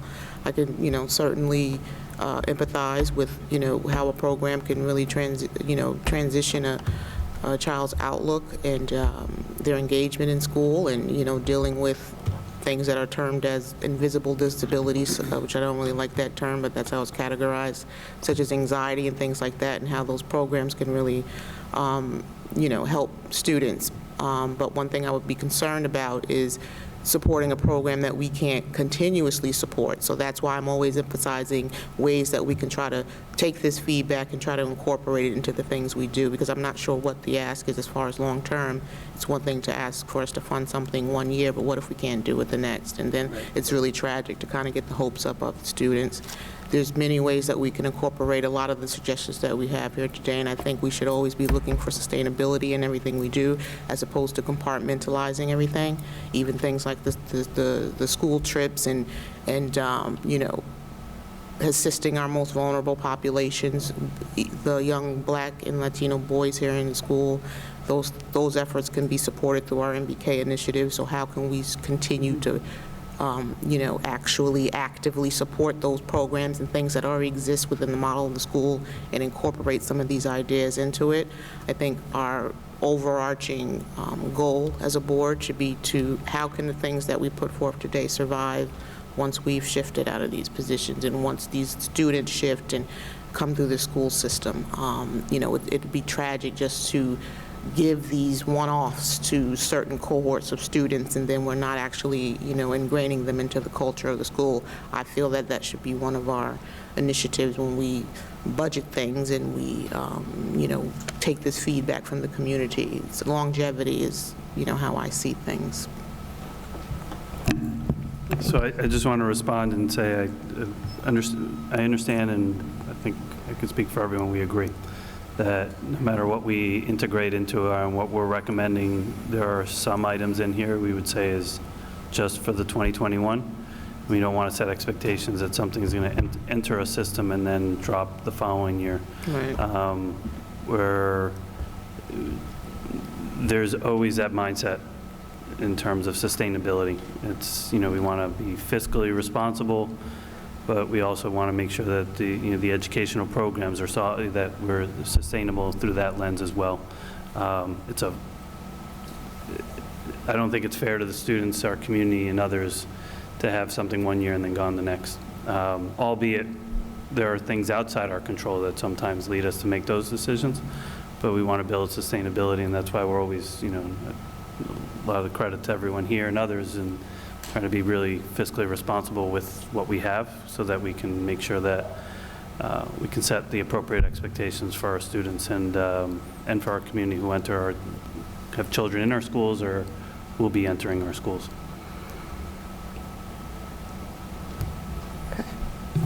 Anybody else? Any closing remarks before I adjourn? Just gratitude. Thank you. And this isn't the end of the budget process. We'll continue. We'll come back and give the Board of Education responses. And certainly, this is our first time filming live our Saturday. So those that are watching, hello, and hopefully enjoyed the information that we've had to share to this point and found it helpful. And if you weren't able to make it live here, March 11th is our next board meeting. Also, I just want to thank, he's behind the camera, but thank Martin McDonald for being here. He adjusted his schedule to be able to film today's session and was here, left the peak scale, and came back. So just full disclosure. So he's kept his personal commitments, but also helped us here professionally. So thank you, Martin. Thank you. Thanks, everybody. I'll take a motion to adjourn. Second. Meeting adjourned. Oh, so every time I kept saying that.